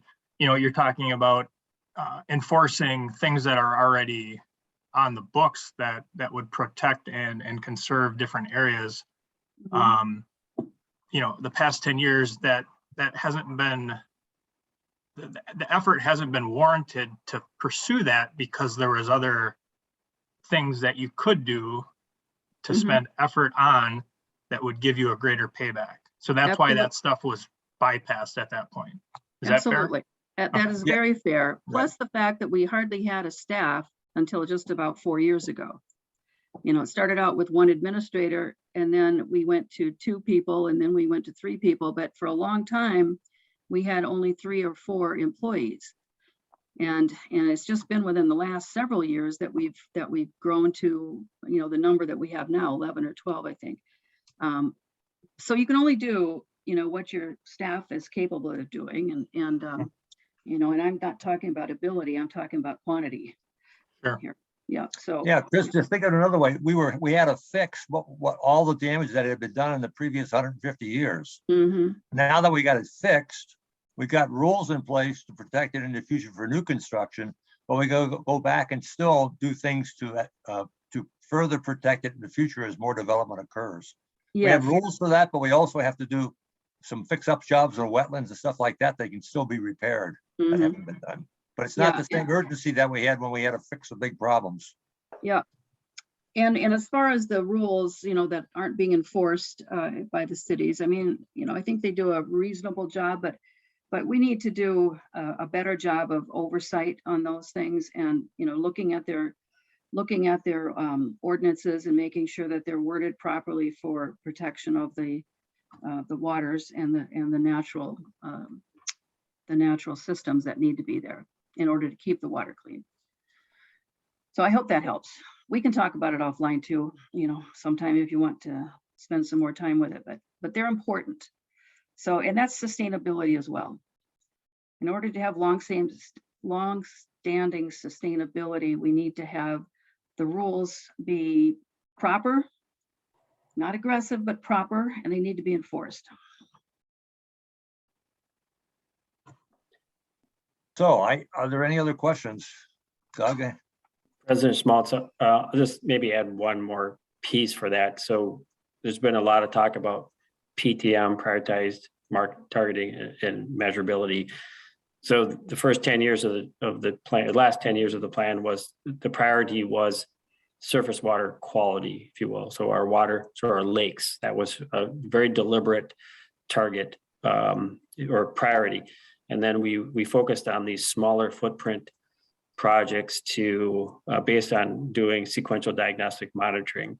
So we've been able to make great strides in water quality within a very compressed timeline that people thought was going to be out to 2030 to 2040. So with that, then that's through the last planning process, recognizing that we were making this progress was to then, okay, what other elements from water resources management should we be looking at? And that's where the board then through that process, through community input, started saying, well, we want to look at, you know, this more sustainable flood protection, groundwater infiltration, all these other components. And then then you start getting into land management. And so one of the conversations we had initially with Washington County was like, is that really your role? And ultimately it came back in our meeting with the commissioner, Miron in late October was like, yeah, that is your role. This is something I talked to staff and we looked at the statute and this is your role and you should proceed. So, but it's going to be more visible because when we're talking about easements and land acquisition, you know, people are going to definitely take more notice of that. And that's where, you know, again, we're talking about somewhat communication, marketing, whatever we want to frame it around, is that we definitely are going to want that community and partner buy-in as we move ahead with it. So I think it's sort of this chicken and the egg thing. We're trying to get it moving forward. We're still trying to do it under watershed work. We need, as Cecilio said, all this additional inventory work that we don't have to really understand these more complex systems to make recommendations as the tactical experts, but then give recommendations to our LGUs about elevations and a bunch of other land use components that will help. Because the reality is if there's a big rain event that caused a lot of had potential for a lot of flooding, if everything is in place to address it and the water is able to dissipate and be stored and not cause damage, no one will say anything. It's not going to make the front page. But if it's not done and there's a whole tens of millions of dollars worth of damage that could be done or does occur, then they're going to come back and say, well, gee whiz, why didn't you do it? Why didn't you have all this information? Why didn't you do the planning? Why didn't you do the modeling?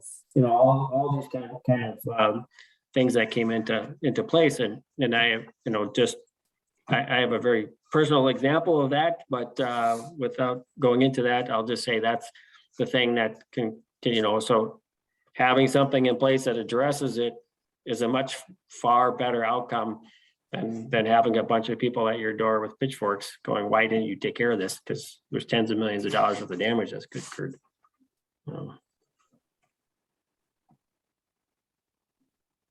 Okay, so where are we now? So it seems to me like we've agreed that we want to focus on restoration and for the purpose of protecting the water bodies we have in lieu of the rapid expansion that's going to be occurring and development that's going to be occurring over the next 10 or 15 years. Is there anything else we have to discuss, or are we comfortable with that?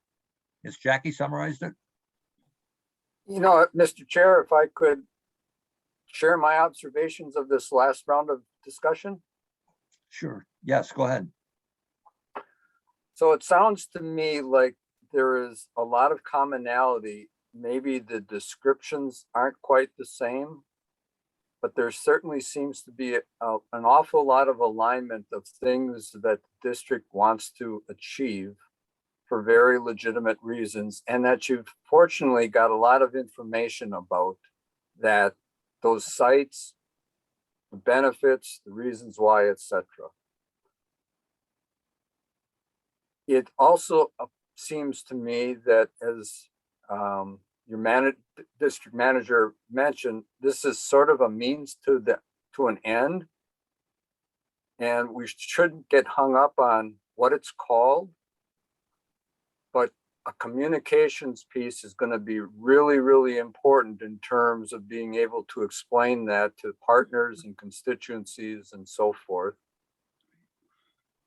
It seems to me that you've got some sites already identified that no matter what you call it or for whatever reason, it's going to be really important to protect and improve. And you don't need to think about getting everything in row in order to be able to achieve that. On the other hand, do you have the current staff capacity to be able to execute the work that needs to be done? Do you have the funding available to pay for even these no-brainer projects? Those would be, I think, two really important elements as you build up your infrastructure and your fiscal capacity to be able to do this. And then as this evolves, it can be more extensive. The other piece is this is all going to be with voluntary landowners. And it's really not going to be, in my estimation, whether this is A quality or a B quality project in terms of ecological characteristics. You're going to have to be able to work with that landowner for a voluntary transaction, no matter what the quality is. And so you really are going to have to pay attention to why should this matter to the landowner? Are they going to be treated fairly? Is the process going to be relatively painless for them? It's not going to take forever. There's not going to be fits and starts. You want to have all of that in position before you actually go out and meet with these landowners. And so those are some sort of outside observations that I would suggest might be some really next steps for the district to consider. Well said. Thank you, Al. Yeah, thank you. I was taking some notes on that, so we'll use that as kind of a summary, I think, also. It's good to have an outsider's view. Mhm. An experienced outsider. Yeah, a lot of experience, that's for sure. Yes. I got one quick question. Kind of goes back to the desire to do the RFP for the PR firm. I think the public saw that as being kind of a knee-jerk response to what happened with Willow Point, but I think, am I understanding it correctly that the shift from dealing with water bodies to land management requires more PR to be in place? So in other words, that PR RFP was going to be discussed regardless whether or not people had issues with what happened at Willow Point. Is that fair or correct? That is correct. We have needed a communications contract for a long time. We Yes, haven't to told put our story. Yeah. Mhm. To put it another way, the 1% and 2%ers have found that we exist. And we have money, and so they're going to be after us. I think Al can probably relate to that. I can. Mhm. It's just unfortunate that I've seen that people think that we're getting a PR firm to protect what happened with Willow Point when it really has to do with the ongoing kind of next 10-year phase of the watershed, you know? It will all come out when Yeah. the firm is hired and the communication starts Right. rolling out from us. So We're under it now, but we'll get out from under it. We just need a Yeah. little time to get. I have no develop doubt some about working that. room. As I shared with Mike, people are now following the minutes and saw that PR firms were being considered and weren't happy about it, but it's nice to understand. Well, they keep reading, they're eventually going to learn something, and that's to our That's what I'm advantage. saying. I mean, it's nice to know the true reason why things are being done and to have a good understanding of that. And maybe we need to be a little bit more better clarity on why we're doing some things if people are going to be publishing it all over the place on Facebook and everything else. So that's something we might want to consider when we make future decisions like that, to better explain why we're doing it and what the purpose is. But Well, that's another subject. So right. Well, it also points out the importance of minutes. And you Right. know, there has to be there has to be a statement in the minutes on why you're taking that action. And maybe I'll have to go back and look at that particular minutes. If that wasn't clear in the minutes, it should have been. Because we didn't even talk about Willow Point. This has been a need since the beginning of the district. So Yeah, President Schmaltz, just to, so you know, I had reviewed it based off the input from the board at that meeting. And one of the things that we have clarified within the RFP is adding this element of communication, that not just a public relations firm, but also a communications firm, and going back to our 2015 communications plan. So we had started this some years ago, as Manager Anderson just noted, but you know, again, it's easy to kind of put some of this stuff in the back burner to prioritize these bigger projects that we've been trying to focus on, you know, with the you know, being able to get access to the Clean Water Fund, because I recognize as we move to one watershed, one plan, there'll be less money in that competitive fund for us to do projects. So it's been kind of a deliberate process, if you will, trying to really, you know, put the pedal to the metal, so to speak, on projects for water quality but of course, yes, we're just going to be subject to some level of criticism, but I'll send that over, Manager Schmaltz, for you to review. I've made few additional edits to it, but ready for it to go out. thank you. Okay, any other questions or comments? So do we have further clarification that we have to, I mean, I have a couple of the thoughts here, but we're almost at 5 o'clock here. I think, There's two You know, more we're- questions. excuse me, There's two more questions. there's 2 more questions. Yeah, let's go ahead. Kevin, why don't you go to the second question? So that I'm on the same page with you, the response, the collective response to question 1 is no, a literal greenway is not the driver. It's more the means to tackle larger capital improvement projects. Is that the case? No, Okay, that's not the case. okay. So the little greenway connection is of interest still to the collective board. Yeah, it's just maybe not the linear corridor that, or the connective corridor. You know, it's not starting out with that. It's this accumulation of natural areas along the Sunrise River that will help us achieve all of these sustainability goals. And they can happen out of sequence. In other words, it doesn't have to start at the bottom and go all the way to the top.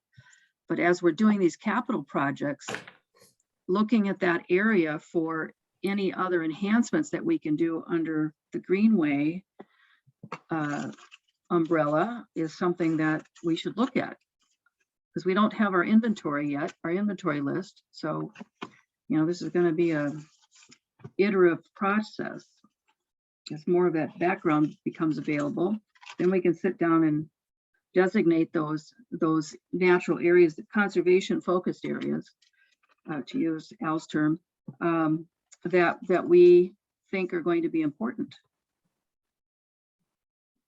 And we have some foundational documents and studies already that can help you down that path of identifying those. EOR should have all of that available, and then we start with that sort of rough outline and to refine it as we go along. So it's a philosophical connection, not a literal, which I think Kevin said before. Well, it's not philosophical. It is real because you have these natural areas that connect the flow of the water, that handle it, that retain it, that recharge the groundwater. So it's more than philosophical. If I could, maybe what would be helpful is there are ecological and water quality benefits to connect these areas to the degree possible. What doesn't necessarily have to happen is that there has to be recreational use along the entirety of the length of these areas. And that gets into sort of the definition of what is a greenway and vocabulary and words matter. Well, But I'm hearing that the ecological and the water quality connections are really important. They should be part of this.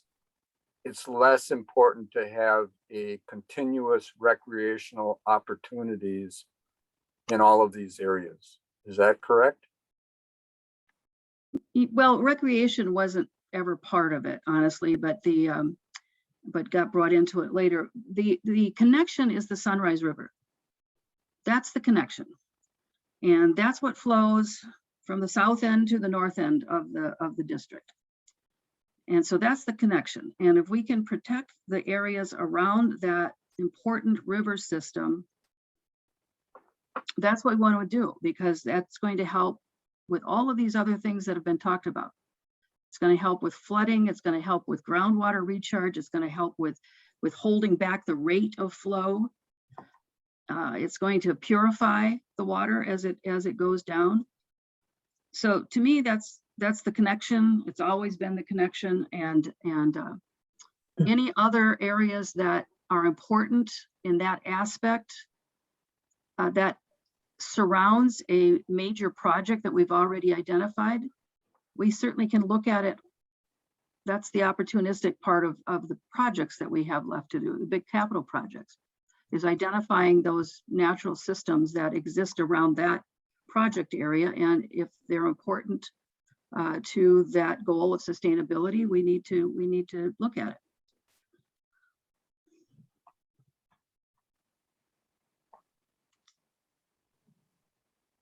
again, we're getting caught up in terms and definitions here. Well, I think we know, I we're- think we know what direction we want to go now. Yeah, Just a matter of refining it and getting maybe a better definition of what actually is going to happen.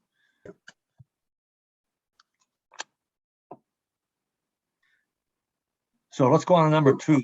I think this statement is true. Public considerations should be the responsibilities of cities or counties. Right, We're not going to, all we're doing is telling them what we're doing. and right. The reasons we're doing it. And if there's something that they want to tag along or it fits in with what we're doing, fine. But the rest of this is More poignant really up to question about this is, we've understood today that the districts out front, all of the LGUs are saying thumbs up, come back to us with some more details. So for better, for worse, the districts out on front here, we need to come back to the stakeholders, I think, at some point, further engage them. The products that are being sort of loosely discussed with them, like as Al was talking about at one point during the day, we need to articulate, everything that needs to be done and theorize who's doing it. Clearly, from what we've heard and what we understand, any kind of recreation part is going to be executed by others. But very specifically, what I'm asking of you is, in the next couple steps that the district takes to sort of rationalize all this and make these presentations to these LGUs, not a lot of resources have to be spent, but some time has to be spent if recreation is going to be a part of this at this stage. Determining, what that looks like to the degree that people can begin to understand whether they want to champion that piece or not. So is the district wanting to, as this planning occurs, at least at this stage, is the district willing to commit additional funds, albeit small, at ascertaining what recreation may or may not look like in some part of the Greenway? I think that if we actually are committing to actually purchasing and tying up and getting I think so. easements rights to the property, they need to decide how they want to use that property then, if they want to use it for recreation. Not that we have to do that. I don't think we have to do the long range planning on that. If they know we're trying to protect property along the Sunrise River, that gives them perspective of what they could do to develop a recreational opportunity in that same area. You follow what I'm saying? In other words, they know what we're going to be protecting, and it's going to take years. If they want to develop a long-range plan for the recreation plan, they can go ahead and do that within that area, because that's the area we're working in. We're not going to be working, out by Scandia and that kind of stuff. We're going to be basically along the Sunrise River as we've outlined. Comments from the board on that? Well, I think that's the way it should be. We can only talk about what we're going to do and keep them informed on what we're going to do. Right. And if And I they've think, got- Kevin, they have to step up then, and if they have a trails and parks area, then if they see we're starting to put land together, they can begin to figure out how they want to use that, if they want to put a trail in there or a hiking path or whatever they want to do. Or develop a longer range plan if they have the money to do that. Mhm. I think that's what happened in Scandia. They had already started working on this walking trail business and wanted to know if it was going to interfere with that, what we were doing. And it wasn't. So far, it didn't look like what we would be doing would overlap at all with where they were going to put that trail, but committed to working together to make sure that we worked with them, not against them. So Board of Managers, let's say that we don't recognize recreation directly going forward. We, advance plans, if you will, engage LGUs and say, this is what we're envisioning. It does not have a recreation component. It could, but that's up to you. And then they would say, well, what does that look like? And then we would say, well, we don't know, because that's up to you. I think what I'm attempting to do is, given that time is of the essence, attempting to address some of the predictable questions that are maybe outside of your comfort zone for the betterment of everybody involved.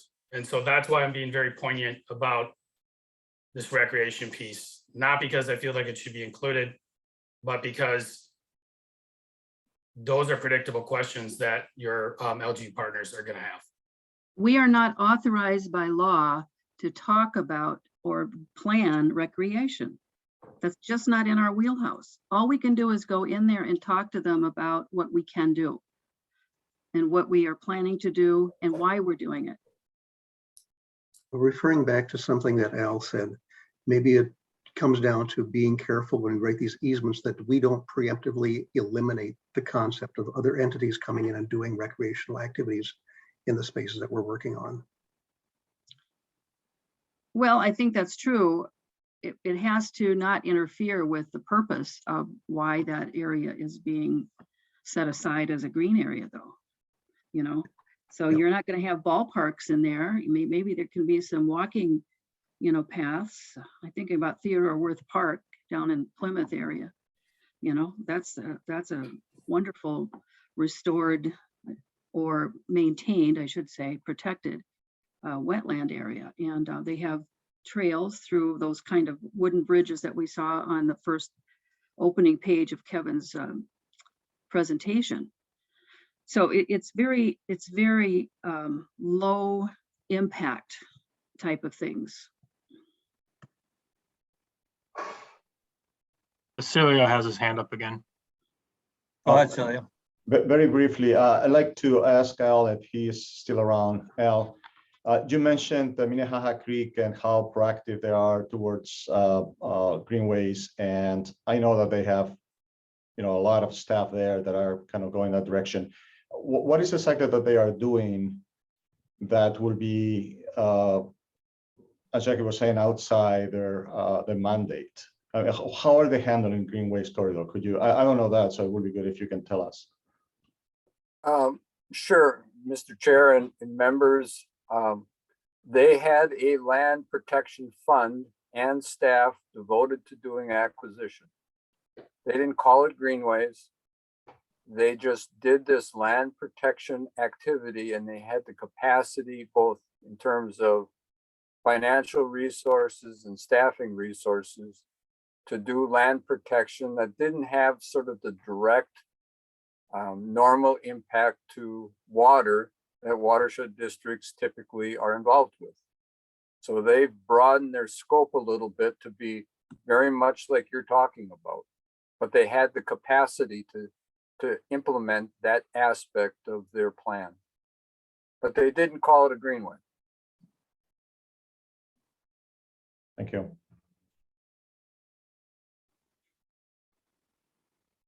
Okay. So in essence, then we don't have to actually have a recreational trail plan at an early stage, because we're following kind of in your footsteps of basically just acquiring the land and protecting the land as we go forward in key areas that have been predetermined.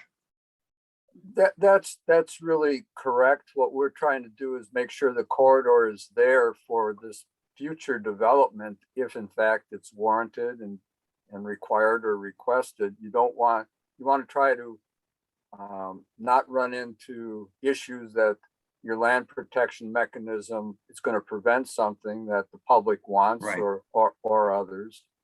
It is helpful, though, to also think about if it were going to be used recreationally, what would that look like? So that becomes really important in your project design in terms of how big is the easement? What is the shape of the easement?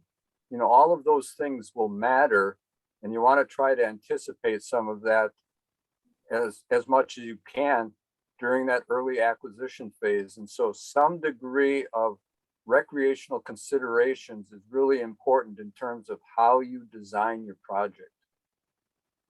You don't have to have the details. You can say this property there's no way that you can put a recreational trail on this piece of property. It's just not feasible. unless you were to put a boardwalk in or something like that. But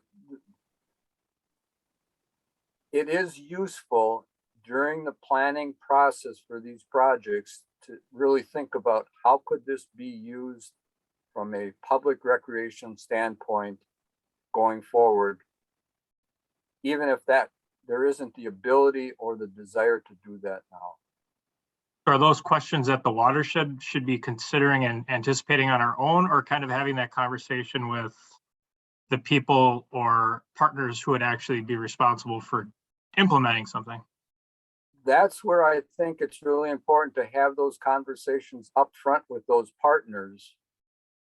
They will have a perspective, they may have resources, they may have design capacity to be able to provide that information that could then help with this overall project. It's sort of like Mike was saying, it's a means to the end.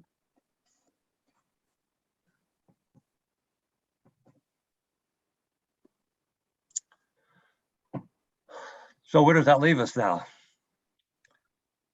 I guess we want to put some thought into it. Well, if we're going to talk about recreation, it has to be done from the perspective that the LGU is responsible for it. Right. And because we're not going to do it, and it's not going to be this fully recreational park concept. It is going to be walking paths or boardwalks. Thank you. Suspended boardwalks if you're over a wetland area, or maybe a cut path through the wetland. But I think for us, we have to have the educational component in it. And so if we're going to allow those paths, then we're going to have them be as low impact as possible, but there's going to be a educational component, which we are charged with under statute, to explain the importance of these natural systems and how they function. And so we've talked about this in the past, and especially on those tax forfeit properties where we've got a big project starting hopefully this year. But we can put kiosks in so that as people are walking along, we're telling them what they're looking at and how important that whatever it is, vista, if it's a wetland or if it's a prairie grass or whatever it is, how important what they're looking at and what they're walking through is to the water. And that includes flooding, and that includes sustainability, and that includes carbon pull out of the atmosphere and so forth. I mean, so we'll educate them as they're walking through the pathway. So in essence, then, I'm sorry, go ahead. I was just going to say, to go back to Kevin's question, does that justify a minimal amount of resources to be used to keep this as a possibility, with the understanding that the recreational piece is secondary, with the education piece being what our thrust is, motivation? Well, it's to underscore that these recreation uses have to be low impact. And so we're talking about walking paths. I'm not even sure if bicycles should be allowed, you know. I mean, those have to be decided, but it has to be very low impact. So they're not going to be able to do maybe what they think they're going to do. It's going to be walking, it's going to be maybe bikes, but not much more than that. The education component would be ours. If there's going to be a trail in it. Okay, so then we are going to have some amount of time devoted to at least getting a straw plan or a framework, at least to keep the idea open as we move forward. Does the board agree with that? That's what I hear. I do. Mm-hmm. Okay. Mr. Chair, President, managers, one other consideration is just that sometimes it's nice to have a way to access the actual open water for in case there's blockages or some level of maintenance or something like that. Every section will be different, but I think it's a piece for us to consider. Whether it doubles as a trail for other purposes or recreation would be to be determined. Mhm. All right, Kevin, so it looks like you do have some room to operate there. Let's go on to Mhm. question 3. Yeah, so question 3, to surmise again, was where your focus is for the next, 6 months. Do you want to tackle multiple areas concurrently? There's already been some work done in Sunrise and JD6. Do we want to just continue to sort of advance on that front? Or do you want to simultaneously look at, the entirety of the district or a broader section of the district, including some of these areas like Scandia where, there's been maybe a little bit more traction. So this question is really about scale and geography. And I'm asking this in part because to take next steps, there will need to be board approved scopes to execute these plans, and wondering, where the board is desiring to make the next investments. Okay, comments from the board, please? Anybody? Well, I think that identifying the natural areas that we want to protect, or natural areas that maybe are a little bit developed but could be restored but are really critical. I mean, identifying, I think on a district basis, what we want is important. That to me would be the first step. I would want to see a plan that is at least inclusive of all of those areas as a total plan. It could be added to later, but at least those real critical areas. Okay. Anybody else? I agree with that. If there's no reason why you can't consider everything, then why wouldn't we? Mm-hmm. Anybody? Doug? Yes, I see it as an and rather than an or, because I believe the first option there would inform decisions about the second one. We're going to learn on these projects, and that learning can be applied then to the larger scale, and all these things have to work concurrently. I guess just hearing what we heard earlier in the meeting is that our initial thought here was to build it around the Sunrise River and have that whole thing being kind of a united front for us to begin to start working on these projects. The go now to try to find out how we want to connect past, like over to Scandia, seems to me to be an expansion that might be done later on, especially after the fact that we're going to be committing a lot of money here, about 180,000, to look at the natural resource inventory that we have in the whole watershed. So once we have that, we'll have a much better idea if there's any other areas out that are little hidden gems that we didn't know about, or large hidden gems. So I would suggest that we consider just sticking to the Sunrise River to start here in the next year or so, complete the natural resource inventory and see what that tells us, and see if we want to broaden out from there. I'm not even sure which of the 5 we should pick. We've got 2 picked right now, but I'm not sure those are the right 2. So we might have some more discussion around that later on. What do you mean So, the 2? Well, what? we're thinking of Sunrise River and Tranquility Pond as being the 2 recommended in the presentation. Tranquility Pond is part of the Sunrise River.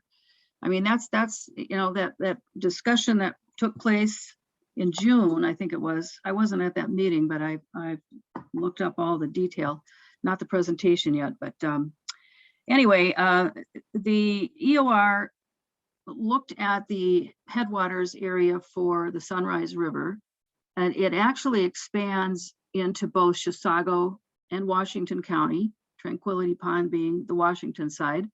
And then the Bone Lake to Comfort Lake, Little Comfort Lake stem is also identified in that headwaters area. So it's the Sunrise River, and we have 4 lake management districts that cover all of that reach of the Sunrise. And so identifying those areas along the Sunrise that need protection should be a fairly easy thing to do right now. I don't see that being different. Well, but I think there's 5 capital projects along the Sunrise River that were brought forward initially. And so, and they had recommended 2 of the 5 to start with, at least that's what I heard. And so those are big projects to get started, either one of those. Certainly more than a year's time. So I guess that's what I was talking about, Manager Anderson, not that we should focus on those rather than trying to add additional ones out in Scandia and so forth, which I think should come after the natural resource inventory has been taken, because we'll have a much better understanding of what's out there. That's all I'm suggesting. So I'm suggesting we wait on that until maybe next year after the inventory will be done, I think in December of this year. And so we can begin to address that next year. And by then we'll have additional information on what we decide here on the Sunrise River. And we'll be actually moving ahead on that project probably, hopefully. And we'll have learned a lot more about it. So, but just throw that out to the board. So what does everybody think? Or do you want to just stay and try to expand it now without the NRI information?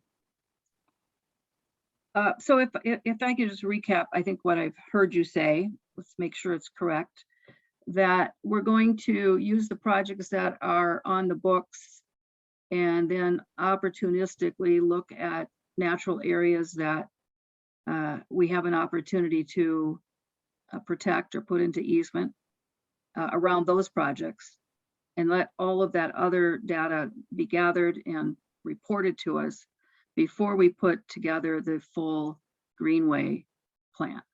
Correct. All right. Correct. I'm okay with that. Doug, any ideas, thoughts? I'm okay with Okay. that.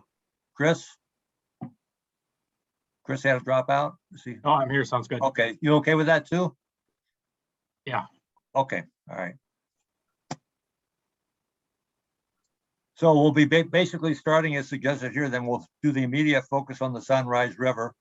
And then, and perhaps we'll do the 2 recommended, or maybe we should have more discussion why those 2 were picked and the other 3 weren't.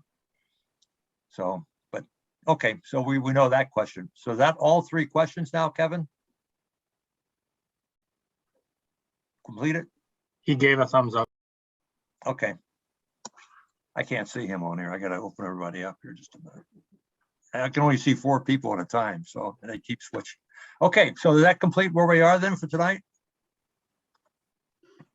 I think so. I believe so. Okay, so then I want to thank everybody for all the time and effort. This was a long work session. And again, Al, thank you so much for coming in and sharing your experience. And hopefully we can keep in touch with you as we go down this bumpy road that we're on. So thanks again. It'll be all smooth sailing. Don't worry if it's downhill. Oh, Okay, do we need a motion to close or not? Okay, Yes, please. I need a motion to close. I'll make Manager one. Anderson? I'll make the motion to close the meeting. Okay, second then. I will second that. Okay, all in favor, say aye. Aye. Aye. Aye. Aye. Okay, motion passes. Thank you, everybody. Thank you. Take care. Thank you, everyone. Yep. Take care. Thanks, Thank Al. you. Nice to meet you. Thanks, Al. Take care, everybody. Okay.